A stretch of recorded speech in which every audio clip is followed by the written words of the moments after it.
Well, hello, everyone. Happy Friday. We made it. We made it through another week, and you made it to my second channel, probably on YouTube for Happy Hour. Happy Hour is a show that I do on Fridays at 5 p.m. on my second channel, Actively Unwoke, where we watch a woke training and drink and make fun of it because this stuff deserves to be made fun of. We treat it with the righteous indignation with which it deserves, while at the same time making sure that we have a full and complete understanding of what the woke are actually teaching. You know, part of the problem that I think that we have is that a lot of people are learning about critical race theory or social justice or woke insanity through headlines and through snippets that, well, problematic, to use one of their words, are actually not as frightening as we find when we watch the full training start to finish. So that's what we do here on this channel. You can find me live right now on YouTube. You can find me on Rockfin. I think you can find me on Odyssey, but something weird is going on Odyssey today with the live streaming, so I apologize if that's not coming through. And you can even find me on Facebook. No matter where you are, I hope you'll consider subscribing to whatever channel you're watching on and mounting that like button for me. That would really help me out. Okay, let me show you this training that we have here today that we're going to watch. This is called The Problem Is and Always Has Been Whiteness. And the reason that I chose this training is not that the Chief Equity and Inclusion Officer in Frederick County, Maryland, put his Hotmail email address on the title slide, which is on YouTube. That's just a nice little bonus.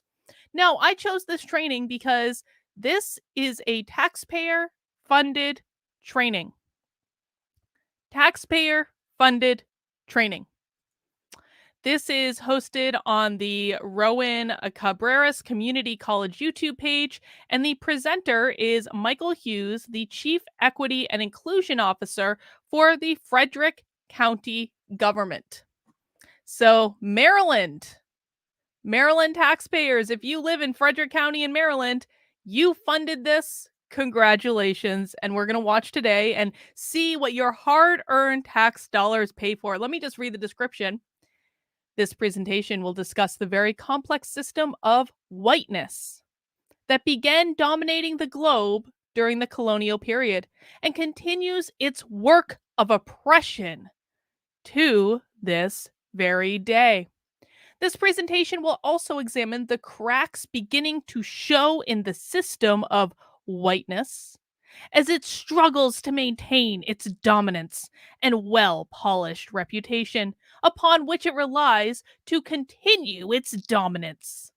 This session is designed to help participants to recognize the system of whiteness and understand the role they will play in either supporting or undermining its continuation. Taxpayer-funded whiteness training. Congratulations. So that's what we're going to watch for Happy Hour today. Now, as always, we have some orders of business to take care of. The first thing I want you to do after, of course, you've mounted that like button and subscribed on whatever channel you're watching on, the next thing I want you to do is go and download your Unwoke bingo card. This is going to be in the stream description wherever you are watching. Every bingo card is unique. Just generate it for me there. You get a free space in the middle. And then we're going for lines or we're going for corners.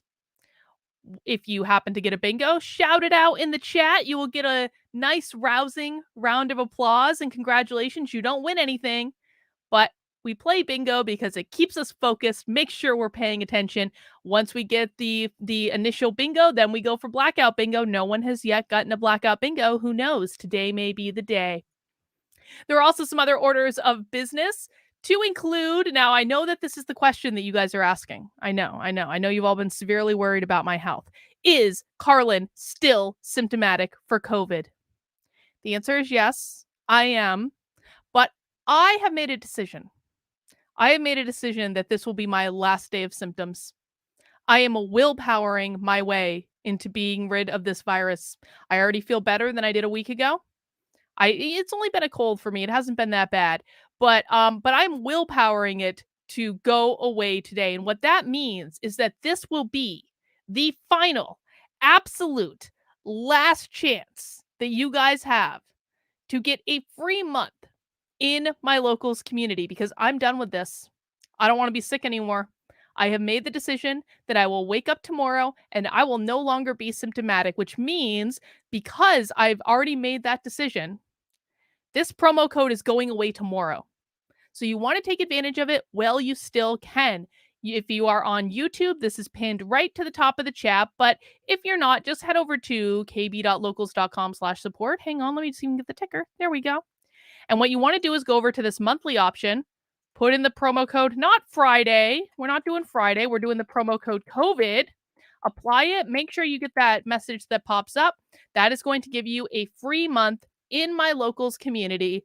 My locals is the best. My locals is the place that allows me to do this. The support that I get from my locals members makes it possible for me to do this instead of like having to work a real job and doing stuff like that. And so I greatly appreciate it. And one of the benefits of being a member of my locals community is that you get all sorts of awesome perks. So just today I announced, or I had unofficially announced it before, but now we have the official announcement of our next book club, the R of the Mind. I cannot say that word on YouTube.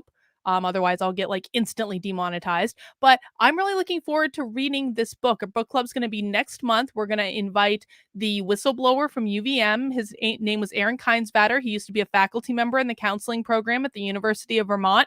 University of Vermont went totally woke. Aaron talked about it. He has since left. He started his own private practice, but he's the one that recommended this book because this book is all about experiments that happened in the 30s to try to understand how totalitarians will their mindset onto an unsuspecting public. So I know I already have some of my locals members that are starting to read this book. I'm really excited about it. I just ordered the paperback off of Amazon today, so hopefully it'll be here on Sunday. And we're going to have book club about this. That's only open to my local supporters. We also have open community Zoom calls twice a week. Our next one is on Monday at 7 p.m. We also have them weekly on Wednesdays at noon. These community Zoom calls tend to go about 3 hours a piece. So I spend about 6 hours every single week on private, unrecorded, totally safe Zoom calls with my local supporters where we talk about whatever you guys want to talk about. We talk about what's going on in the news. We vent about what's going on in the news. We complain about what's going on in the news. We help and support one another. People have gotten help with salary negotiations in our community Zooms. They've gotten help with things that are going on in their lives and support and just a shoulder to cry on.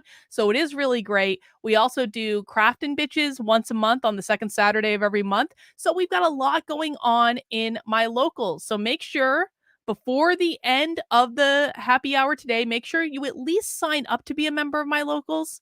You can do it for free. You don't need to actually pay any money, but you only get the extra perks if you're a member. And like, again, I'm shutting this promo code down tomorrow. I am going to get better. I'm going to be healthy again. I feel like I prolonged my own illness by making a joke out of it to offer this promo code to you guys. And I'm done. I'm done. I want no more. So make sure you sign up today. We're going to be here a while because this is an hour and a half training. And so make sure just take a couple seconds, use the promo code COVID to sign up. Now, next week, we've got some awesome stuff. Next week, I'm going to be doing kind of the official launch for the pre-sale of my upcoming book that's coming out at the end of April. It's called Actively Unwoke. I've got a fancy website going up next week. We're going to start getting really serious about marketing around the book, making sure as many people are pre-ordering it as possible. Guys, I'm so excited about this book. I've been getting quotes and feedback from people who kind of got to read advanced copies of it, and people are really enjoying it, and I couldn't be happier. I'm always so nervous when I put out projects like this. This is my second book, and it's no less nerve-wracking. I tried to make a very complicated topic really easy to understand. It's filled with case studies about how to fight back against the woke and all that stuff. You can pre-order it right now on Amazon, the hardcover. There will be a Kindle version. It looks like there will be an audio version, so that'll be coming along in short order. But I will be doing the official launch of that next week. I'm really excited about it. We also have a couple live streams coming up next week that I want to make sure you guys are aware of. On my main YouTube channel, we do live streams at 5 p.m. every single day, Sunday, Monday, Tuesday, Wednesday, and Thursday. On Sunday, we have got an amazing effed up news coming up. This is possibly going to be the best effed up news that there ever was, just because there's so many crazy stories this week. And you can actually see a preview of some of the stories in my locals. Look at all these stories I have on the list. We've got Navy training goes woke. We've got psychologists debate over what to call over whether or not they can call patients bad words. We've got women as the new January 6th terrorists. We've got Utah State University putting together an official committee to write a land acknowledgement. We have schools debating whether or not students should be able to have after-school Satan clubs. We have California saying parenthood should be abolished. Like, this is going to be the best effed up news ever. Effed up news is on 5 p.m. on Sunday on my main channel. I don't even know which, I might have to cover all of them. It could be like the longest effed up news in the history of effed up news. I also have a couple of great streams coming up next week. On Tuesday, we're going to have a stream with Howard Asher, Dr. Howard Asher. I used to do streams with him all the time. And we have another one coming up on Tuesday. On Wednesday, I'm going to have a Lou from Liberty Block coming on, and we're going to talk about the New Hampshire secession movement. So lots of amazing things going on coming up this week. I'm really excited about a lot of it. All right, who is ready to watch our presentation? Let me just get it set up. Got to make sure the sound is on. Got to make sure the sound is on and you guys can hear it. Okay. Share audio. I think this is working. Let me know. Oh, and of course, just so you know, this is happy hour. So I do have a glass of wine. Now I'm told that red wine is healthy, right? So this is actually this is a cure. This is like a remedy. This is gonna get me better. This is gonna get me over the finish line of COVID, right? Cheers to everyone. Happy Friday. We made it. Let me know what you're drinking in the chat. All right, let's get the party started. Let me know if you can't hear the sound and we'll work it out. And creating welcoming workplace learning environments. Michael joined the Frederick County government in November of 2020 as a credentialed diversity trainer who is certified in diversity and intercultural competence. Oh, hang on. We got a couple super chats. I'm sorry. I forgot to do the super chats. COVID brain. I still have COVID brain. George Andre Veloso Nunez. You can also mix the bingo card with a drinking game. That's a really good idea, George. I hadn't thought about that before. I like that idea. And David Skidmore, do you think the news is getting crazier because they think they're losing? I just think everyone's losing their mind. That's what I think is happening, honestly. I just think everyone is losing their mind. All right, let's get back into it. From Wake Forest University, and is also certified as a civil rights investigator. Michael has designed professional development courses for conferences, colleges, corporations, and communities, chaired diversity, equity, and inclusion committees at multiple institutions, served as an ombudsperson, and he has investigated numerous complaints of discrimination. Michael expresses his gratitude to have this opportunity to return to the GUIDE conference as a presenter. So without further ado, it is certainly my pleasure to introduce and welcome Michael Hughes. Thank you, Ms. Eubanks and Ms. Muller for the introduction, as well as all that you and your team have done to prepare this conference. I know it's a great deal of work, so I appreciate the opportunity to join with everyone this afternoon. As Nikki shared, I do work in local government. Previous to joining local government, I worked in higher ed for about 25 years. Oh, he worked in higher ed for 25 years. Okay, now this is all starting to make sense. It's all starting to come together. George Andre Veloso Nunez says, boil it with sugar, cinnamon, clove, and ginger. Then it's a remedy. Gives more than one meaning to blacked out bingo. I like that. I might have to try that, George. Thank you. So those of you that are in higher ed, I understand some of your experiences and some of the challenges that you do face as well. So the description of this course, I want to take the time to read this. I normally would not do this, but because of the subject matter, I think it's important to do so.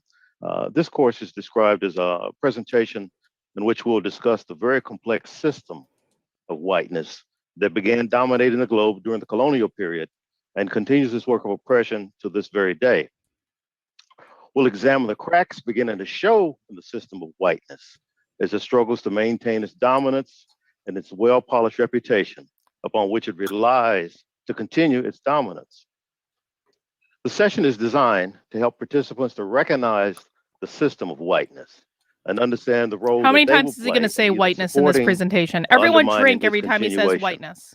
And so that's the description for the session. Oh my God. I Look at that wanted slide. to highlight a few particular things associated with that, and which we'll give Wow, attention that is to quite here, a slide. which I think are important to understanding what we're talking about when we discuss. I believe that this slide by itself is completely descriptive of the caliber of presentation that we are going to watch today. I actually had a visceral reaction to this slide. When I do presentations, I am like a slide design nerd with presentations. I have a very specific way I like to design slides.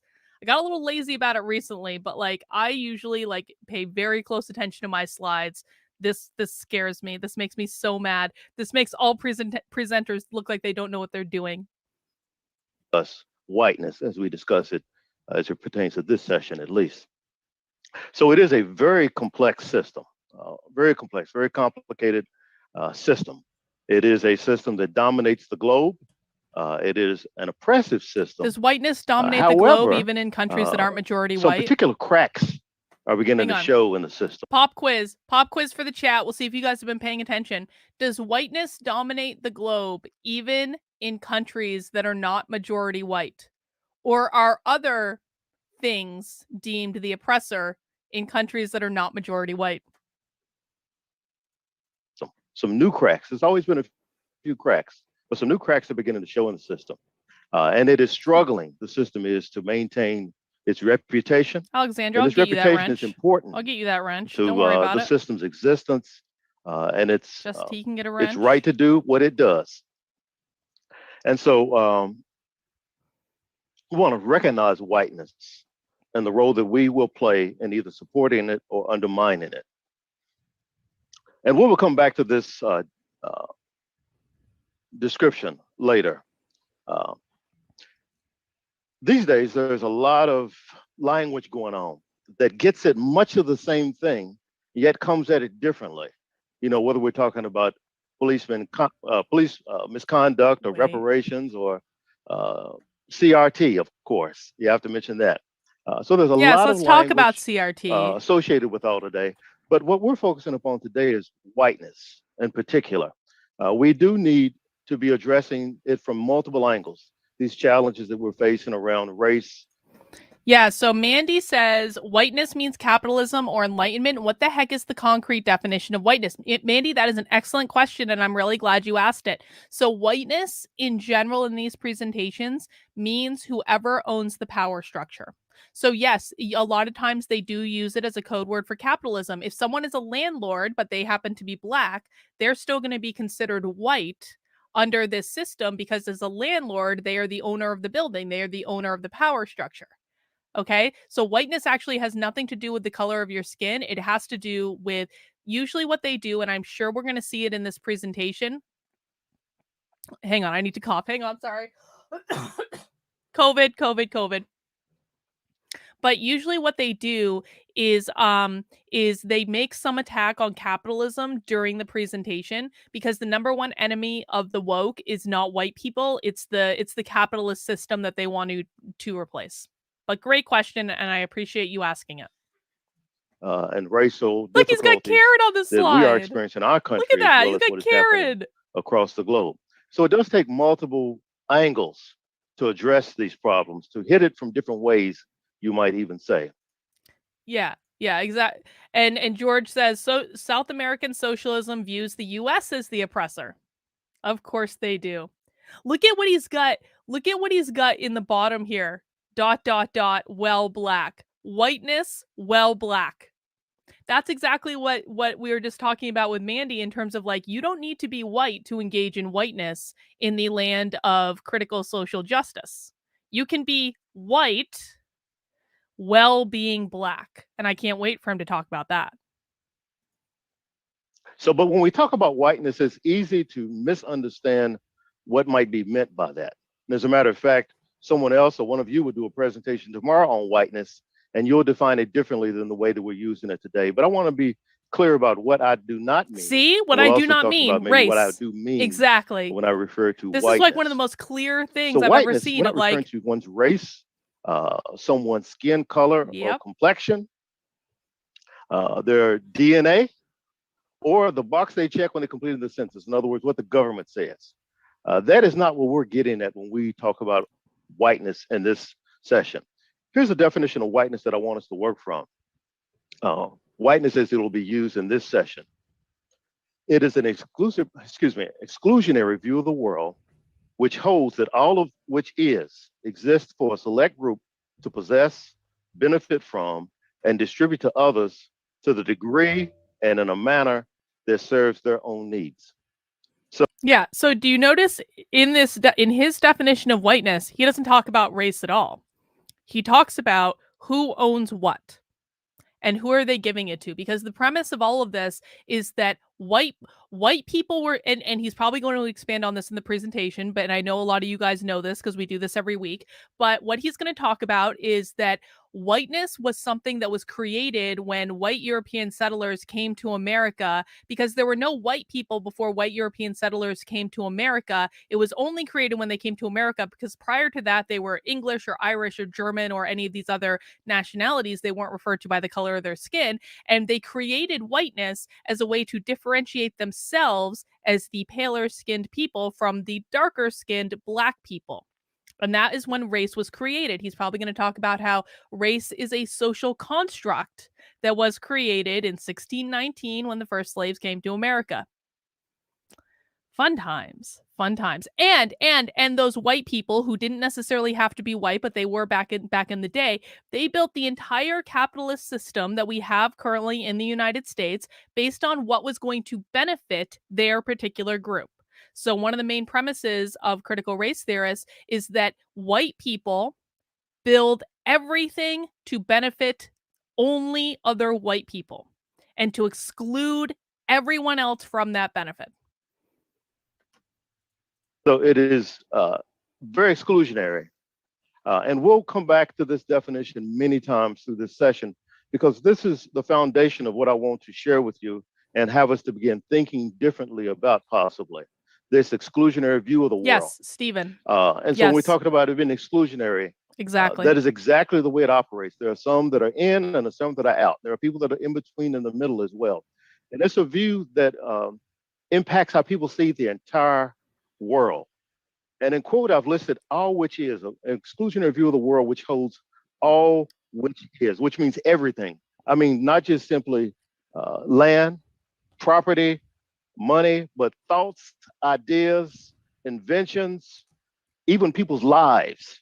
It's a view that says that there's a select group of people that control and even own people's lives. So all which is, and this select group of people possess the quote unquote right. Obviously, I don't believe that it is their right, but I want to address this question from Shadow Axe in the chat because it's a great question. So if black people can engage in whiteness, then how is whiteness exclusionary? So what they're saying is that the people at the very top of whatever power structure you're in are white, even if they're not physically white. They're still white because they own the power structure, and they're trying to exclude everyone else from having any part of that power structure. So think about how like little social democratic socialists, like we watched last week on Happy Hour, we watched the Democratic Socialist Convention last week. So think about how democratic socialists always say that like they separate the owners from the workers, and they want the workers to have more ownership over the companies, because they believe that the owners are excluding the workers from ownership in the company. Well, that's of course stupid, because the owners are paying the workers to work in the company. But it's the same thing here. They're saying that people at the top of the power structure, the white people, their only goal is to keep everyone else out of the power structure. That's how it can be exclusionary. Possess the right to benefit and distribute to others in the manner that they see fit, basically. So we'll be coming back to this definition.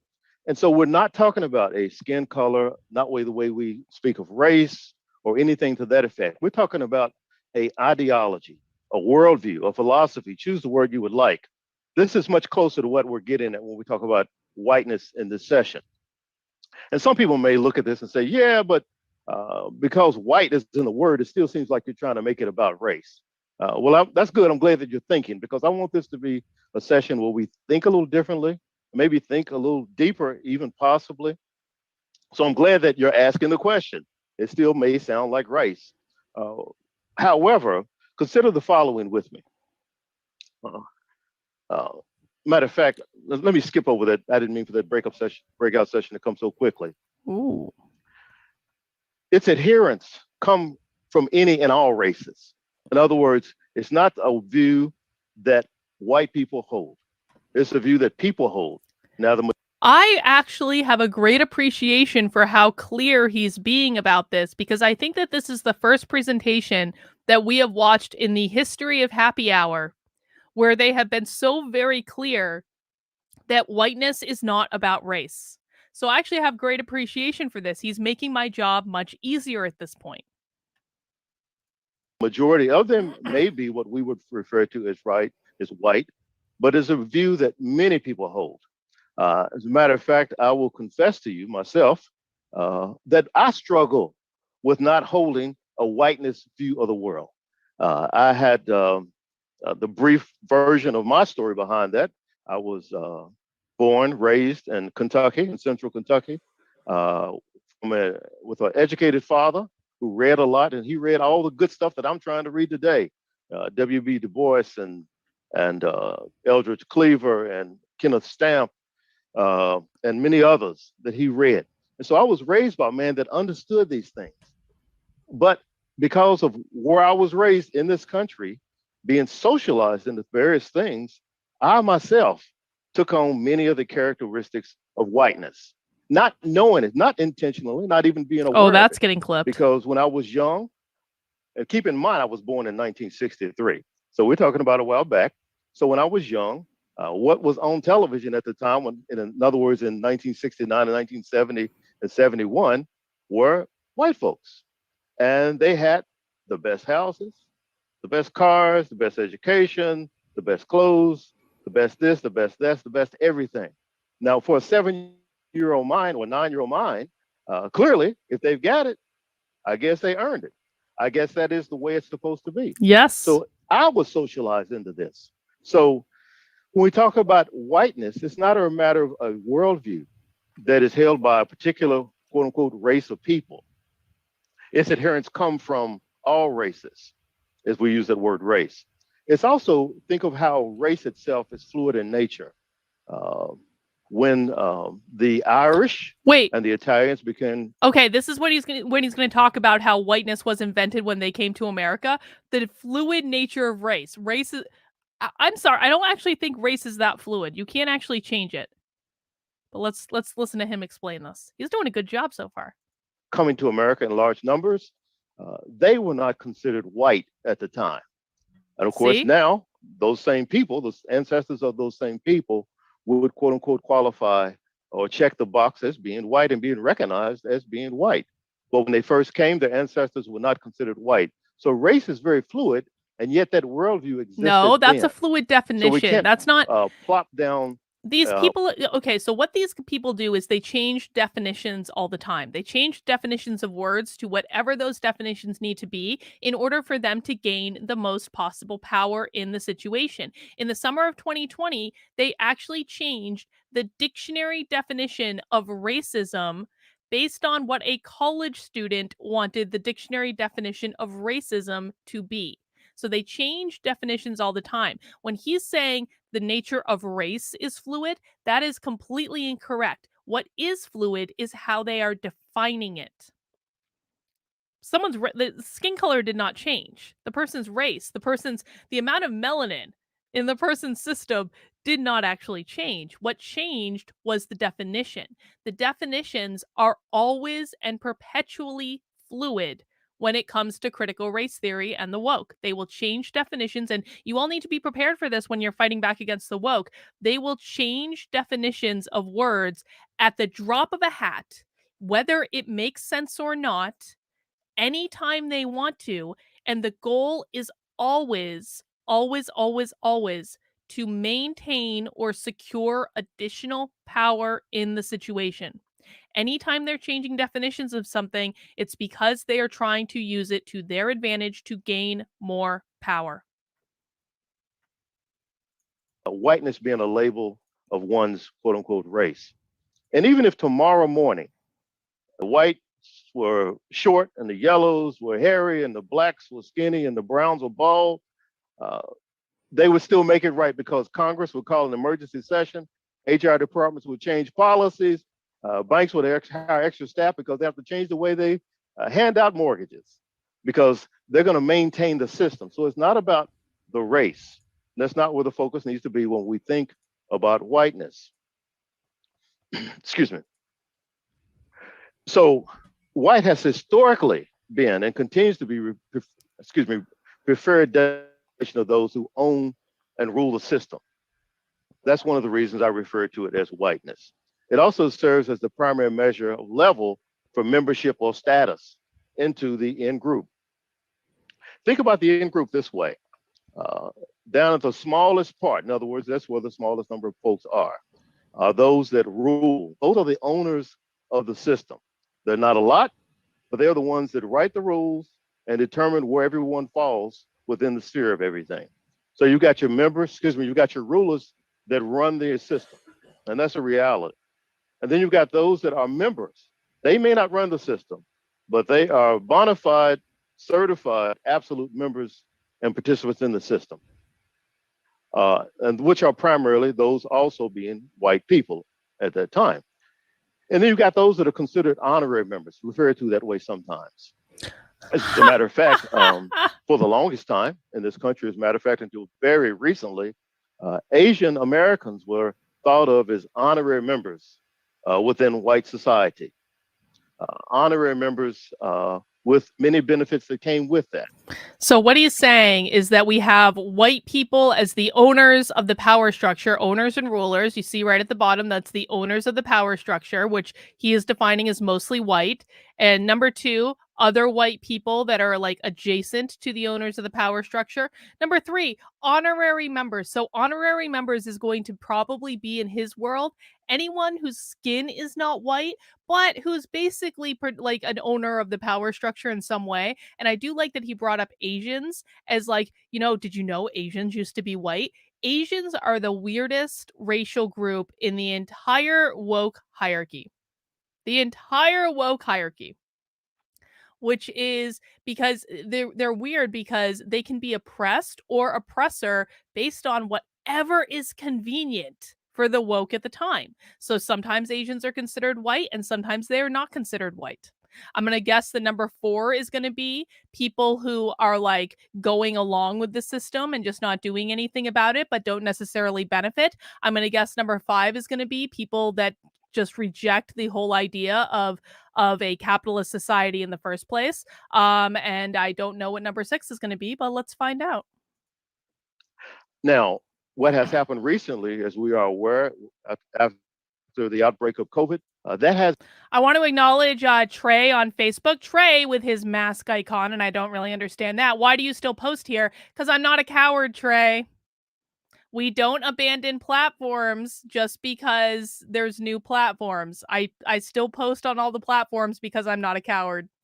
But you guys can follow me on Getter. I'm just my first name on Getter at Carlin, Karlyn. And I hope I'll see some of you on Getter. I am posting a lot on Getter right now. But just because I'm posting on Getter doesn't mean I completely abandoned all other platforms. And Trey, I can't help but notice that you're watching me on Facebook right now. So you're still on Facebook. Rules for thee, but not for me. I will continue posting on all other platforms until they kick me off. Because I don't run away like a scared little girl when I have opposition. And I encourage all of you to do the same. Do not leave platforms voluntarily. That's just ceding the ground to the enemy. I don't know why conservatives do this. Don't cede the ground to the enemy. Murphy's Pool. Hey, kid, what are you drinking? When are you going to have Jack Murphy on? When am I going to have Jack Murphy? Jack Murphy hates me. Jack Murphy blocked me on Twitter a long time ago. I used to be cool with Jack Murphy. I'm drinking red wine today. Cheers. But Jack Murphy hates me, so I strongly doubt he would agree to come on my show, but I hope he recovers from his cancellation. I genuinely do, actually. I love a good comeback story. I think that sex tapes only make people only aid in people's success. Like literally, have you guys ever met someone who had a prominent sex tape and then ended up skulking off into the darkness? I think Jack Murphy's going to do just fine. I'm rooting for him. I really am. Has changed in many respects for many, unfortunately, changed in many respects for those that are Asian. Now, many of them are relegated out to the status of being currently excluded. So this is fluid when we talk about the status that people have within the system of whiteness. So whether we're talking about the rulers, the members, the honorary members, the participants, those currently excluded, in other words, you can go in and out. And then, of course, on the far outside of reach are African Americans, those that are strictly and perpetually prohibited from entering into the inner circles. Now, there are exceptions. Did you find an old WordPress site that I built? How things ended for me at Champlain College? I told them I didn't want to teach for them anymore. Like, that's how it ended at Champlain College. But Trey, I'm going to go ahead and block you now, buddy, because you're being a pain in the ass. But you want to come on my channel and ask me about a place that I taught at over 10 effing years ago? Champlain College wanted me to teach for them. They signed me. Here's what happened at Champlain College. I'll even spill the tea on this one. I didn't want to teach at Champlain College anymore because they had put me in all these classes and their students were horrible and just wanted an easy A. And so as a teacher, it was like actually a really horrible situation for me to be in because the students didn't do any work. And then they complained incessantly all the effing time if they didn't get an A without doing any work or turning in any papers without typos or doing the bare minimum. And so I didn't want to teach at Champlain anymore. And then Champlain started marketing classes with me as the professor. And then, oh, surprise, a week into the class starting, I find out I'm teaching the class. That's how it ended with Champlain. I didn't want to teach anymore, so I stopped teaching there like 10 effing years ago. But I do wish them all the very best. I hope they're fine. God, people sometimes people find the weirdest shit. I don't even know what that guy was from, man. George Veloso Nunez says, you can't fire me because I quit is stupid. Well, I mean, the reverse is stupid too. Like employers do this all the time where they're like, you can't quit, you're fired. It's stupid either way. My gosh. To that rule, and that's good that there are exceptions, but primarily there's a restriction that exists there. A very good book if you're interested in thinking more about this and hearing have to yell at haters in the middle of a live stream. We're trying to learn something here. Is a book by George Yancey. I can't remember where he teaches now. He used to be at Duquesne University, I believe, but I'm not sure where he is now. It was called Who is White by George Yancey, Yancey. And he describes wait till that guy finds my other secret blogs. More of a continuum than on in centric circles, where on one end of the continuum are white, and then you've got you've got off-white, which might be Jewish people, Yancey would say. Then you've got non-white, which when Yancey wrote that book, that would probably have applied I wasn't yelling to many at you. that were Asians. I was yelling at Trey. And then you have not white, and then you have the other. And that's where African Americans would fall on that spectrum, the way Yancey has laid it out in his book. And so, as we said earlier, it's an exclusionary view of the world. And when we think about the world, it is a big place, obviously. It's a huge place. But what is fascinating and interesting about it all as we think about this subject. Oh, they hate Western civilization. They hate Western civilization. Has dominated the majority of the population. And when we say a small percentage of the world's population, think of it geographically. If you're able to see, let me move my cursor to the right player. This would be Western Europe. This small part of the world is who we're talking about. The 13% of the world's population have dominated and controlled the entire globe. And that began in the colonial period, and it was finally established and settled in 1914. That's when everything was firmed up, and who ran what place. In other words, what Western European country ran what part of Africa or in the Americas or wherever it may be.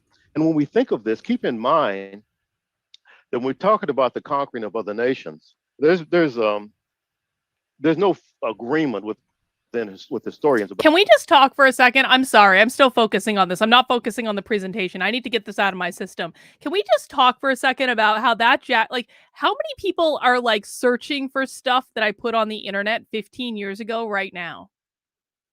I don't even know exactly what that guy found on an old WordPress site that I was probably screwing around with back in the day and never updated again. Like, do people have no lives that all they have to do is like search for dirt on me on the internet? I really genuinely hate to break it to you guys, like all the hate watchers I have right now. I am an extremely boring person. I haven't really done that much that's interesting. There's no dirt on me on the internet. You might think it's dirt, but then you actually, maybe ask the question and you find out that there really wasn't anything nefarious going on. Jesus Christ.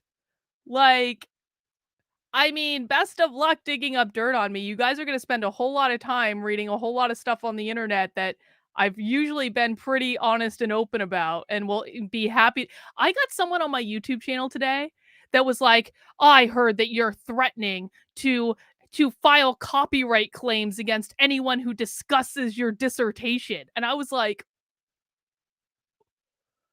I don't care if people discuss my dissertation. I wrote my dissertation a long time ago. If you want to discuss it, fine. My God, people are so, the amount that people will just concoct stories in their heads about things I've said or done or think. It is actually insane that people put time into this. And if you're putting time into this and you're hate watching right now, you need to get an effing life, man. Get a life. There is a whole world out there of things that you can do. Get a life. All right, I got it out of my system. We're going to go back to the video now. Sorry about that, guys.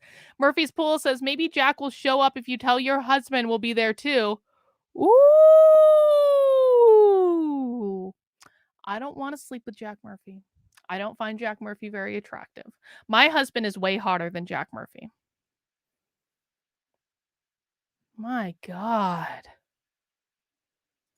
Nick H, bet he's trying to Jack Murphy your past.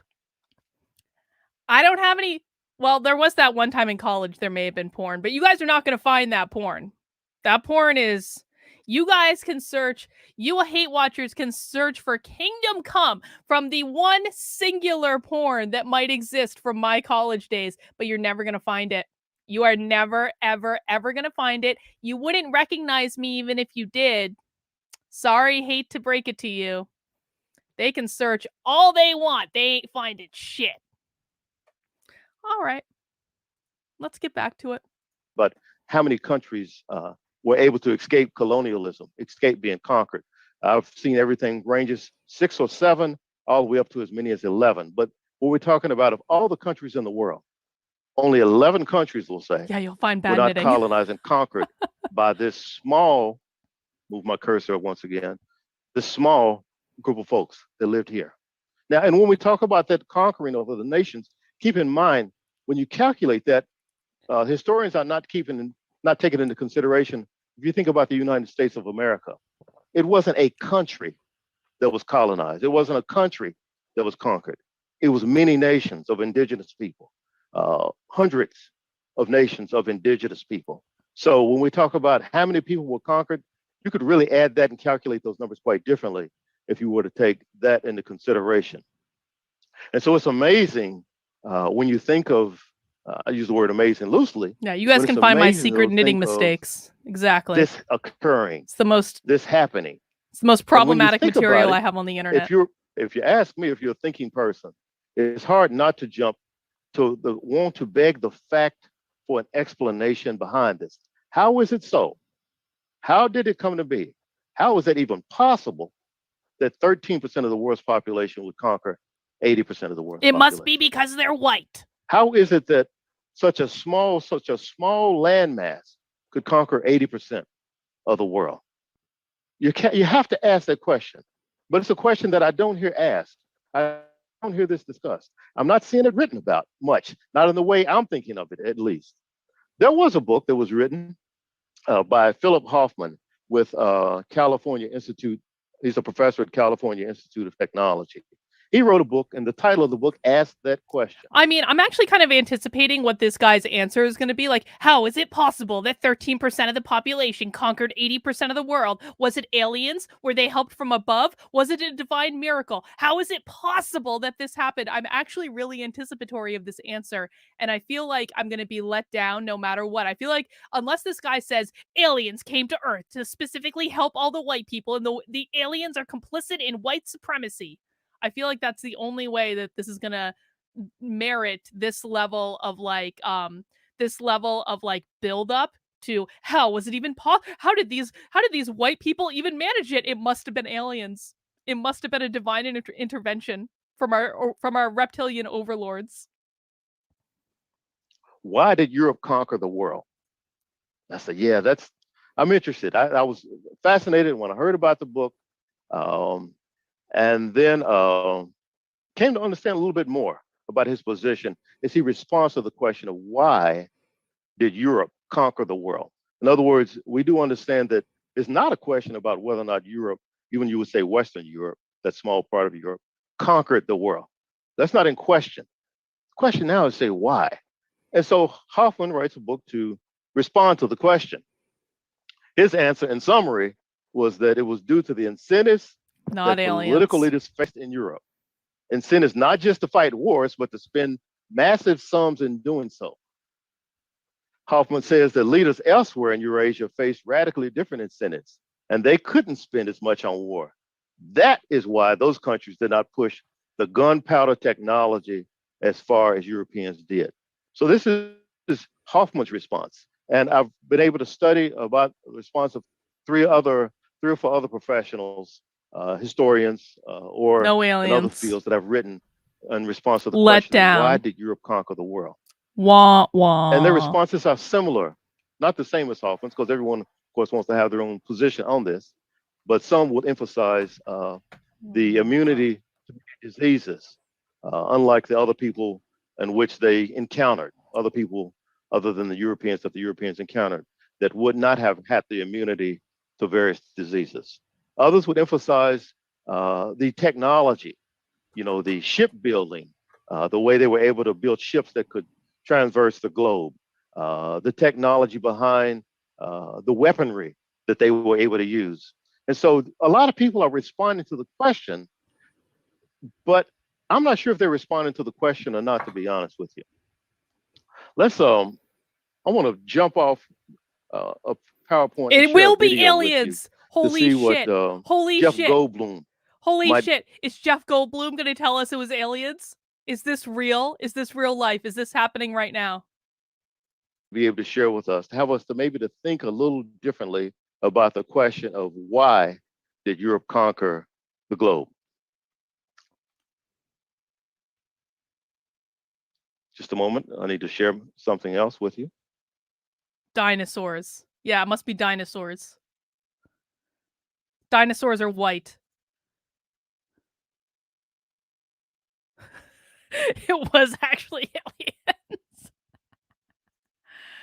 I think I'm going to share the right thing with you. Oh, look at the note. Do not change the slide until you play the video.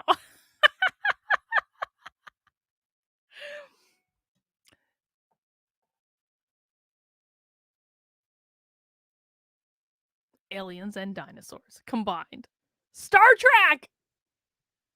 Once I get to the right video. Oh, no. Well, I'll tell you what, we won't be able to watch Jeff Goldblum, but I'll share with you his words. Okay. Didn't even have his videos ready.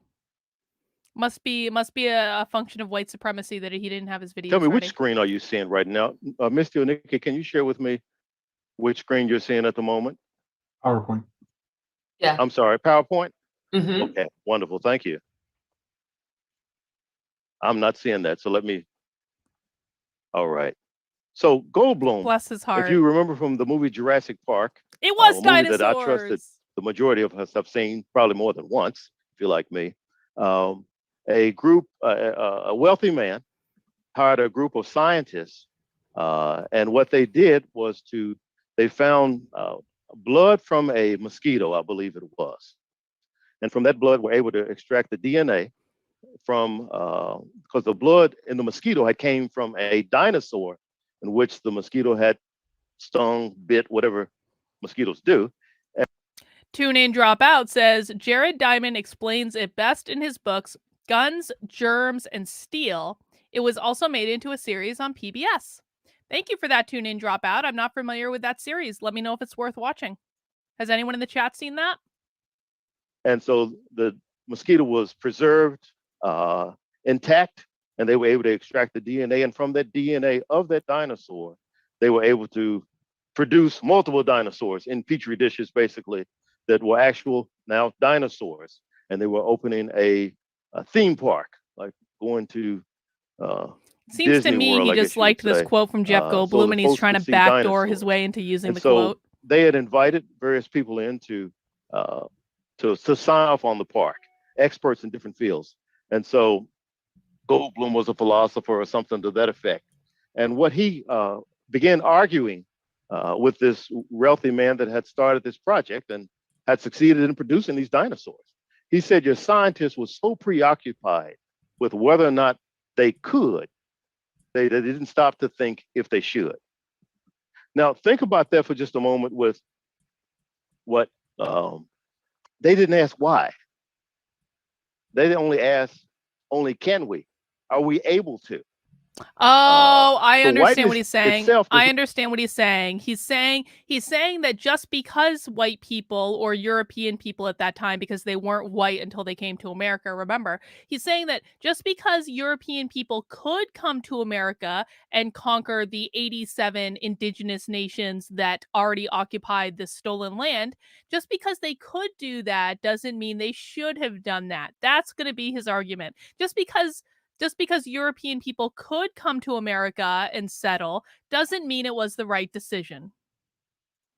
not ask, can I? Excuse me, it does not ask, should I? It only asks, can I? And thus, you might say, if I can, then I will. That's whiteness at work. I want to go back to that definition that we were looking at. It's important that we grasp this.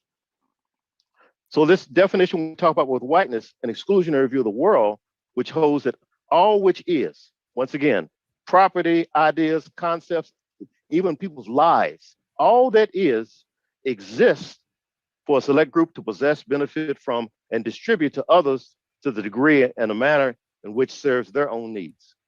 So when you think about colonialism, that is what was at operation here. So it was a matter of, can we? Okay, yes, we can. Therefore, we will, without even pausing to ask, should we? That's really the answer to why. That's really what we're getting at when we're talking about the why did they do this? And the answer is because they could. It's as simple as that. But that's not, you're not going to find books that are written that are going to express it in that way and in that manner. So Western Europe did rule the world, and it was an exclusionary view of doing so. Now, obviously, when you go to colonize, there is conflict. And conflict is a natural part of existence. It's a natural part of being in the world. But conflicts are usually confined. What does that tree have to The do with husband and anything? wife on the far left of the screen. I've been married 29 years. I've been in an argument or two. I think I won one once. I don't remember. It was years ago. I may have won one once. But married folks argue. People in the same house argue. They argue because they spend a lot of time together. That's one of the main reasons. Obviously, because of different perspectives on things. The tree was racist. But the reality is, it wouldn't happen as often if we didn't live together. So we argue with people in which we spend a great deal of time with. That's normal. That's conflict. That's conflict as we expected. That's called life.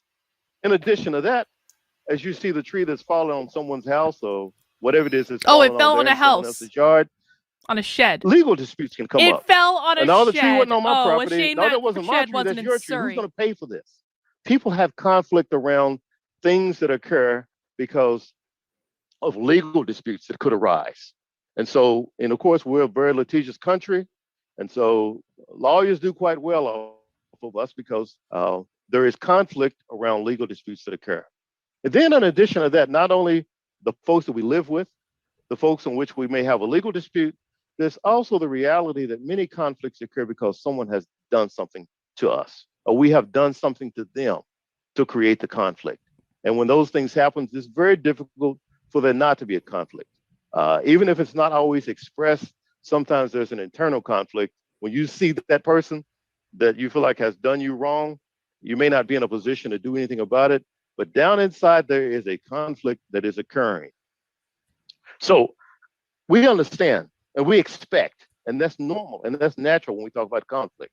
But when we look back at the map that we're talking about here, these folks, I'm cursor challenged as well. These folks in this very small portion of the world conquered and colonized folks here, folks here, folks here, folks here, all around the globe, outside of Europe. They did not live with these people.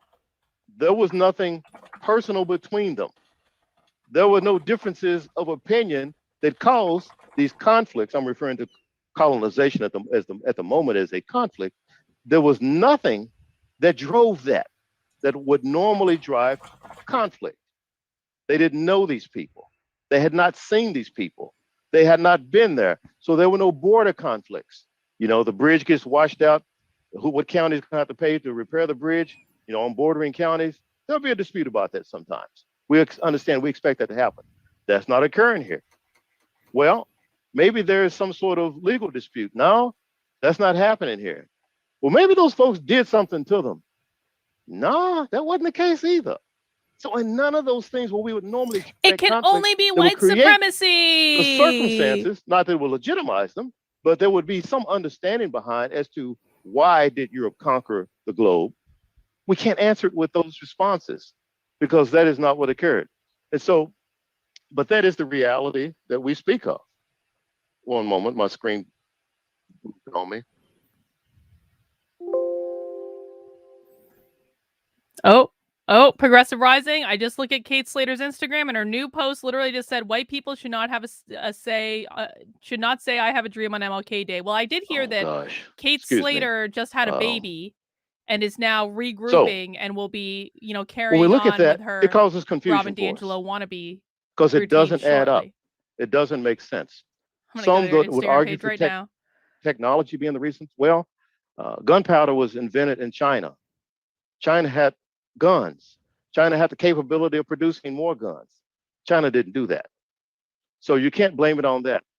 It wasn't as if Western Europe was experiencing, and in other words, the colonialism that occurred was the existence of a land gone bad, where they left because of famine, that they left because of diseases, they left due to a lack of food, they left due to a conflict at home. No, that wasn't driving that. So it's very difficult for us to wrap our arms around how this could have occurred. What was behind this? What was the reason for this? And thinking about it further, like I said, others have the technology. Others have neighboring borders. Others have harm inflicted upon them. But that's not what occurred. Others have the capability to travel the globe, but that's not what occurred. They chose not to pursue that. They did pursue that. Is Kate Slater still at Brandeis? And keep in mind, they went even under the belief that the world was flat. Now that one, I can't get to them with that. That one's one that's beyond me. And maybe it's because I don't like heights and a few other phobias I might have about some strange things going on. I'm not getting in a boat, traveling, and I'm sure that many of you would agree with me, and traveling across a flat earth, in our opinion, and I'm going to possibly fall off the edge. Now I'm going to stay home, I think. So they went despite that belief being in place. They went not knowing who would they encounter. How hostile will these people be when we get off our boats and land on their shores? How will they treat us? There is an element of risk associated with that. It was worth it. They chose to do it anyway. And they went without facing, as we mentioned earlier, famine, or other oppressive conditions at home. They went despite these reasons for not going. It almost seems there's more reason not to do it than to actually do it. If you watched Homer Simpson a time or two, and I haven't watched it for years, but I do remember Mr. Burns and his attitude about things and people. I think Mr. Burns was an excellent example of what we're talking about when we speak of a worldview of whiteness. He definitely held that to be true. Mr. Burns is representative of whiteness. Did he just say that? Europe did rule I'm the world. sorry. Hey, God, I was tweeting. And my bad. I was tweeting about Kate Slater saying that white people aren't allowed to quote Martin Luther King on Martin Luther King Day. Did he just say that Mr. Burns is whiteness? Not going. It almost seems there's more reason not to do it than to actually do it. If you watched Homer Simpson a time or two, and I haven't watched it for years, but I do remember Mr. Burns and his attitude about things and people. I think Mr. Burns was an excellent example of what we're talking about when we speak of a worldview of whiteness. Yeah, exactly, Janice. Wouldn't Mr. Burns be yellowness? Wouldn't he be Asian? Kind of. Western I'm Europe sure that did was rule racist. the world. I deeply apologize for my and transgression. when we ask a question as to why they went, why they set out to rule the world, we see the gentleman on the left panning gold. There was gold, there was silver to be found, there was copper to be mined, there were other things that way. When they encountered wildlife, they wiped out species. When they encountered people that were on the land, like the indigenous Americans, they took their land. Do you don't think that hang on. Does this guy not understand that indigenous Americans were also killing each other and taking each other's land? That wasn't an exclusive purview of white people? That they killed each other and took their land and their women as well? They did. I mean, come on. Legitimately referred to that as genocide. Took their land and then sold it and made profit from it. Their behavior upon arrival revealed why they went. It revealed what their worldview is. Can you picture the view of the world that they're holding when they encounter other people, when they encounter species of animals that those people live upon, when they encounter land that someone else is upon?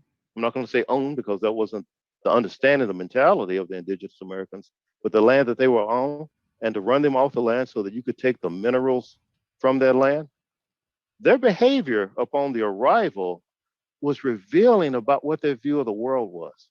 Their view of the world fit that definition that we keep looking back at about whiteness, that all that is they have the right to possess it. They've got a right to own it. They've got a right to distribute it as they see fit to other. All that is.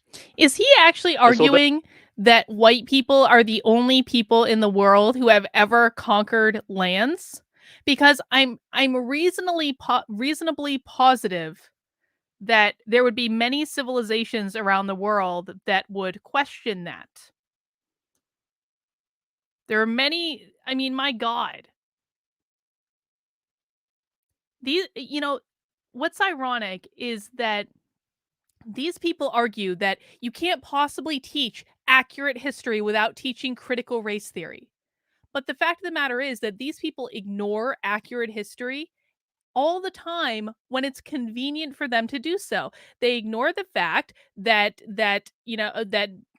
frankly, Africans were taking each other as slaves and trading each other as slaves, even though not a single dang one of them was white. They ignore the fact that every type of civilization has engaged in conquering in other types of civilizations. It has not just been white people. Yeah, Genghis Khan. I mean, my God, like the original effing conquerors. Attila the Hun. Yes. Nick H says, this guy doesn't know history or care. Well, they do. The thing of it is, the Indians from India, the Persians, the Moors, they all colonized. I mean, he would probably, I was going to say like the conquistadors, but he'd probably consider them white. There are any number of examples that we can look at of peoples who have conquered another people throughout history when we look at it around the globe. Just makes absolutely no flipping sense. But of course, it's not supposed to make sense. The reason, again, the reason that they do this is because this is the story that they need to tell in order to gain power. That's the reason they do this. They will always be selective about the information that they are using in order to use the information that is going to gain them the most power. I would bet you money that he would consider the conquistadors to be white. I would bet you money. I'm not suggesting that's what I mean, they're Spaniards, obviously. But that's kind of like what they're saying is like when they were Europeans, they weren't white, but then when they came to the Americas, they were white. And even though, Peru is in South America, it is still the Americas. So yeah, we can talk about China and Tibet. There are any number of examples that we could use. That's what occurred.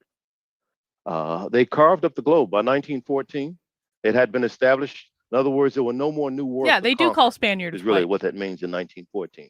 And they carved up the globe and decided, that Holland would have this and Germany would have that and the British Turks, would have this. Another great And the example. French would have that and on and on. They carved up the world for their own purposes because this was the worldview that they did hold. And so this is the answer. This is part of the answer to the question that we're talking about. But when we talk about whiteness, it's not stagnant in the way that we might think. It's actually quite adaptable. And Misty, we'll be going to breakout sessions in just a few moments. It is adaptable. It's a worldview that's been around for a long time. And yet it finds a way to keep current, maintain its control, and maintain its status.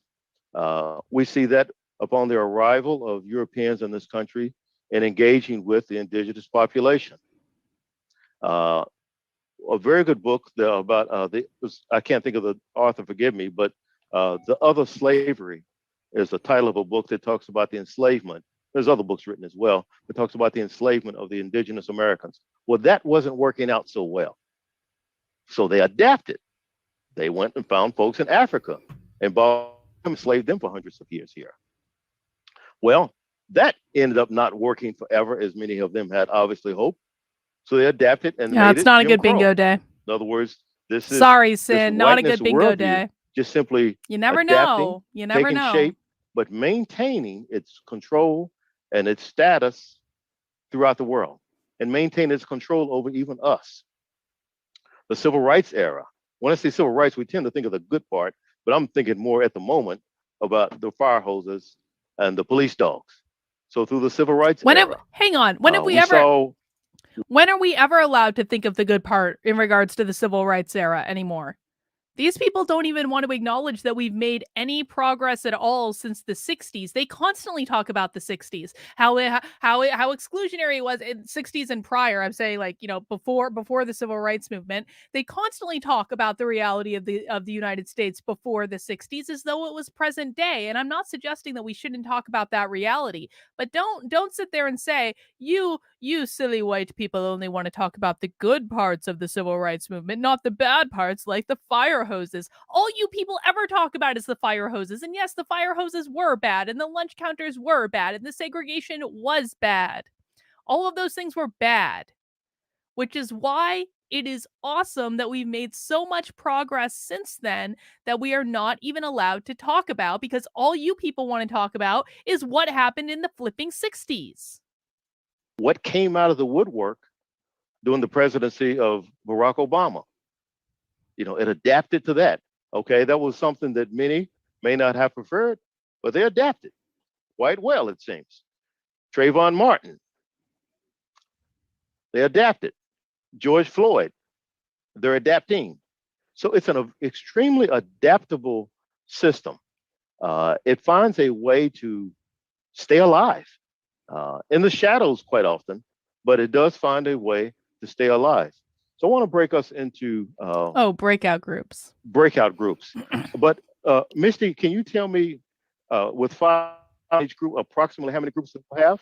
We're going to have about 18 breakout sessions. 18 Okay. breakout Obviously, we groups? How won't be many able to people hear are back from watching this all 18 sessions. presentation? Because I want to give you time to Holy be able shit. to discuss All the right. questions that I'll put in Well, front of you. they're breaking into breakout groups. I just want to say we've been going for about an hour and 10 minutes now, and I want to remind everyone that you are watching Happy Hour on probably Actively Unwoke, my second YouTube channel. You may be also watching on Odyssey or Rockfin or Facebook. Please make sure you are subscribed on whatever channel you're watching on right now. We do this every Friday at 5 p.m. We find a woke training of some sort. We watch it. We learn what we can from it. We yell at the computer. We have a few drinks. It's a fun time for all. Great way to kill an afternoon, kick off the weekend. Please make sure you're subscribed. And of course, make sure, as Nuclear says, mount that like button for me, folks. Mount the like button. Of you. But what I'm asking you to do is remember the group number that you go into, because your group number is going to determine what your question is that I'm asking you to discuss. This breakout group thing is going to be a shit show. I'm going to tell you what. So groups 1 through 10. I hope they edited this. I'm asking you to respond to. This is not 2 different questions. This is a question asked 2 different ways. I want to, in other words, allow you some latitude for your conversations. Groups 1 through 10 only. How is it that its supremacy, in other words, whiteness, has been maintained for nearly 400 years? How has that been maintained? How does that maintain itself? How can that happen? And what tools or methods has it used to maintain its supremacy? In other words, it didn't just happen. There's a method. There are tools that have been used to accomplish this. So that's groups 1 through 10. Then groups 11 through 18, I believe it is. I'm asking you to respond. Once again, this is one question said 3 different ways, as far as I'm concerned. Why is whiteness a system that cannot be sustained? What are the weaknesses of the system of whiteness? And I'll drop the definition to the chat in just a moment, so that we are operating from the same definition of whiteness. What are the weaknesses of whiteness, and what cracks are we beginning to see in the system of whiteness? Misty, before we drop everybody off, let me. Genghis Khan was Asian, Murphy's Fool. Definition in the chat for us, please. It's not white. And how long would you want the sessions to last, Michael? I'd like for the sessions to be 10 minutes. Great. It'll count down. Actually, you know what? You make it 12 minutes if you would. Sure. All right, and I'll drop that into the chat once you send them into their rooms. The definition. Okay. I'm opening all the rooms now. Do we have to fast forward? Is there going to be music or something? He's playing like solitaire or something. That's what's going on. He's playing solitaire. Thank you for joining us, those that are coming in. Thank you. All right, we're back. I think.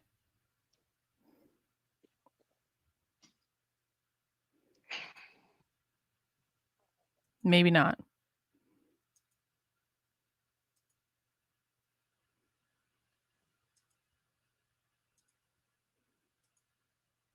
Breakout rooms are always such a kerfuffle. Oh God, look, she's wearing a mask. Holy shit. You know her answer is going to be amazing. May I ask, we can hear from group. Okay. We're coming back to hear from the breakout rooms. About white supremacy's basically success and where its shortcomings are. So I'm sorry for whoever's in group 1 if you don't like speaking, but may I ask, we can hear from group 1 first. Can someone in group 1 come off mic and share your conversation about the question that you guys were discussing? Yeah, this is Christy, and of course her name is Christy. We were in breakout group. Were we in breakout group 1? There was only 2 groups, right? Go right ahead. It doesn't matter. We'd love to hear from you, Christy. So we took notes, and we talked about how is it that supremacy has been maintained over the 400 years, and what tools and methods have it used to maintain this? And we chose violence, policing, mass incarceration of marginalized populations, intimidation, power, fear, discrimination, systems such as courts, welfares, laws, policies, governments, disbelief, denial, false idea of the American dream, the perpetual myth, and the white lies that are The continually false taught idea of the in, American educational dream is one systems of the from things they childhood. came up with. Wow. Hang on. That was The false idea of the American dream. What that is basically what the woke say when they're trying to dismantle, again, the entire system. They want to say the American dream is not available to anyone. The American dream is only available to people who engage in whiteness. Scott got a bingo. Congratulations to Scott. Well done, my friend. Everyone congratulate Scott in the chat. great Please. conversation. Yes, it was. We had a good time. Yeah, I could see that. I wish I'd been in to listen and learn about the things you guys. Thank you very much. Thank you. Thank you. Let's hear from someone else on this same question. Another group. The mask filled the card. We'll move to the other question in a few moments. But someone else that, another group to discuss how its supremacy has been maintained and the methods and tools that it's used to do so. How about group 6? 6 is a nice number, as long as it's not 3 of them. Well, I'll speak up. I was in group 10, I think. And one of the things we talked is we talked about lots of different tools and methods, but one that we said was just really big was the whole role of religion and how that really gave people Unexpected. the entitlement. It gave people the entitlement to be in charge of the world and all of its resources and to do with them as they pleased. The role of religion that made people feel entitled. Isn't that interesting? So one of the things I write about in my book was that I really believe that the reason that I wasn't sucked into the woke cult was because of spirituality. And I know some of you think I have funny spiritual beliefs. Whatever, I probably think your spiritual beliefs are really funny too. But I really do credit my spiritual beliefs as being one of the reasons that I was not sucked into the woke ideology when all of my friends went insane. And so I do think it's funny that this presumably white lady, she looks white, but she looks like she also could be other things too. I don't want to make any assumptions. I think it's funny that they went right to the role of religion in terms of making people feel entitled, because I think many of us agree that the woke mindset is its own form of religion. It's its own form of faith. James Lindsay defines critical race theory as the belief that racism is the fundamental organizing principle of society. So he leans very heavily on this belief that it is a spiritual belief. And if you have a real God in your life, you aren't going to need to fill the God-shaped hole, as I believe Jordan Peterson calls it, that the woke mindset fill for a lot of these people. So I think it's funny that they were attacking religion in their answer. Makes a lot of sense when you look at it from their perspective. Religion is such a powerful force. It for good or for evil, and sometimes a little bit of both. Yeah, thank you for bringing that out. That did not make my list, and it should have. Thank you. Wow. Let's hear from another group that discussed that same question of how its supremacy has been maintained and the tools or methods used to do so. How about that group 6 we were talking about a moment ago? I'm sure some of you are asking. I'm not sure what group number we were. My name is Marquis. I think I was group 6. Okay, yes, sir. So much of what was already mentioned, we discussed, but we also included, one of the things we included was soft politics, if my term is correct. So basically, as you spoke earlier about Western Europe not being in close proximity with these other areas in the world that they went into, but being able to go into different areas, and if there was already some discord between those who did live in close proximity with the other, basically manipulating that. So I guess you can consider dividing and conquering, but perpetuating that. And also disease was one which we mentioned. We always talk about natives being conquered, but a lot of that was disease also, rather than warfare. So it's a long list, and it's hard to know where to begin the conversation. But those are 2 that we did discuss briefly. Marquis, thank you. Thank you very much. Yeah, the manipulation. Um,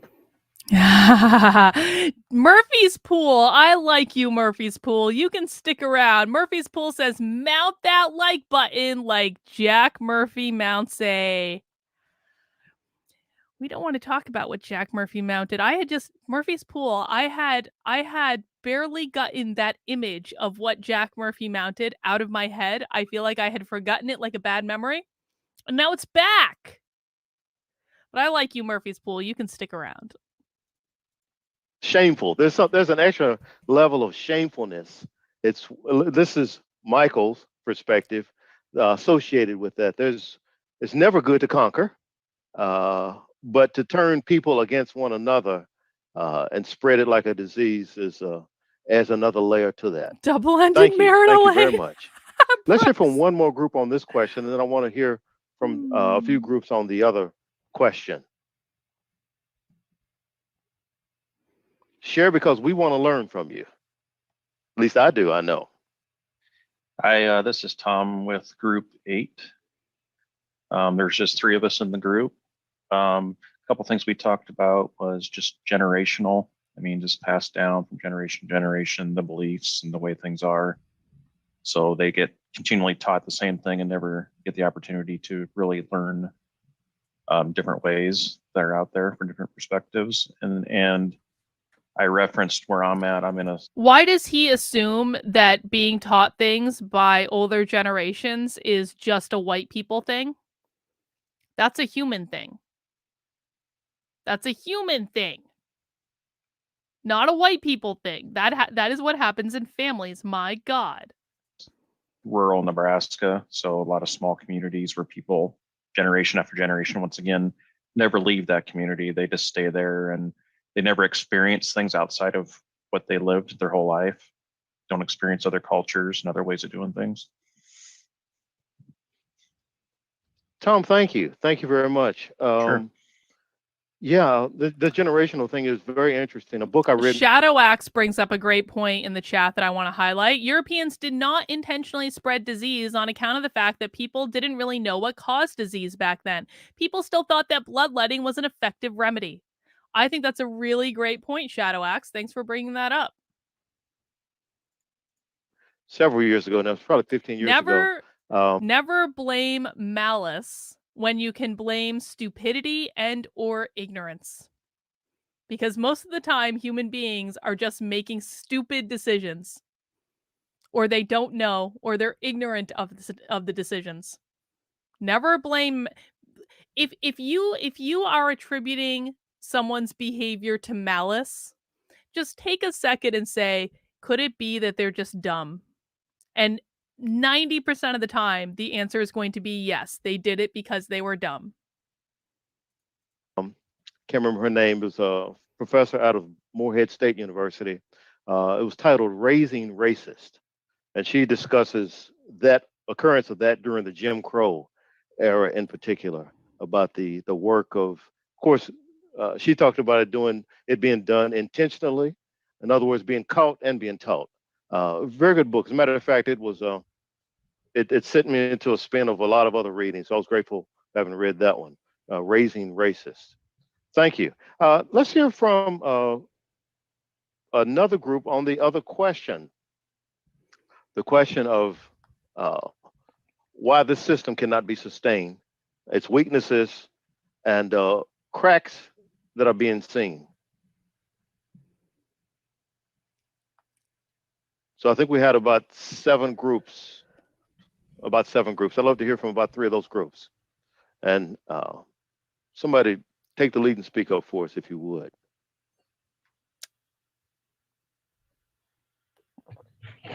Hi, this is Yolanda, Dr. Yo. Felicia, Fernando, and I talked about the cracks in our group, and they can chime in if they'd like to add anything that I may have missed. The cracks that are being seen in the term that we're using in whiteness, for me, I shared that there are some white people who don't realize that they are in this bubble of whiteness or privilege. and I have some friends who, in the midst of the various pandemics with an S, whether it's culturally or a health pandemic, but Pandemics. the racial pandemic that we've been in for a long time. So I was going to ask the chat, what do you think she means when she says pandemics with an S? Because this was a presentation that was given like a couple of months ago. So this is a relatively recent presentation. What does this person mean when she says the pandemics with an S that we've been in? Anyone have ideas?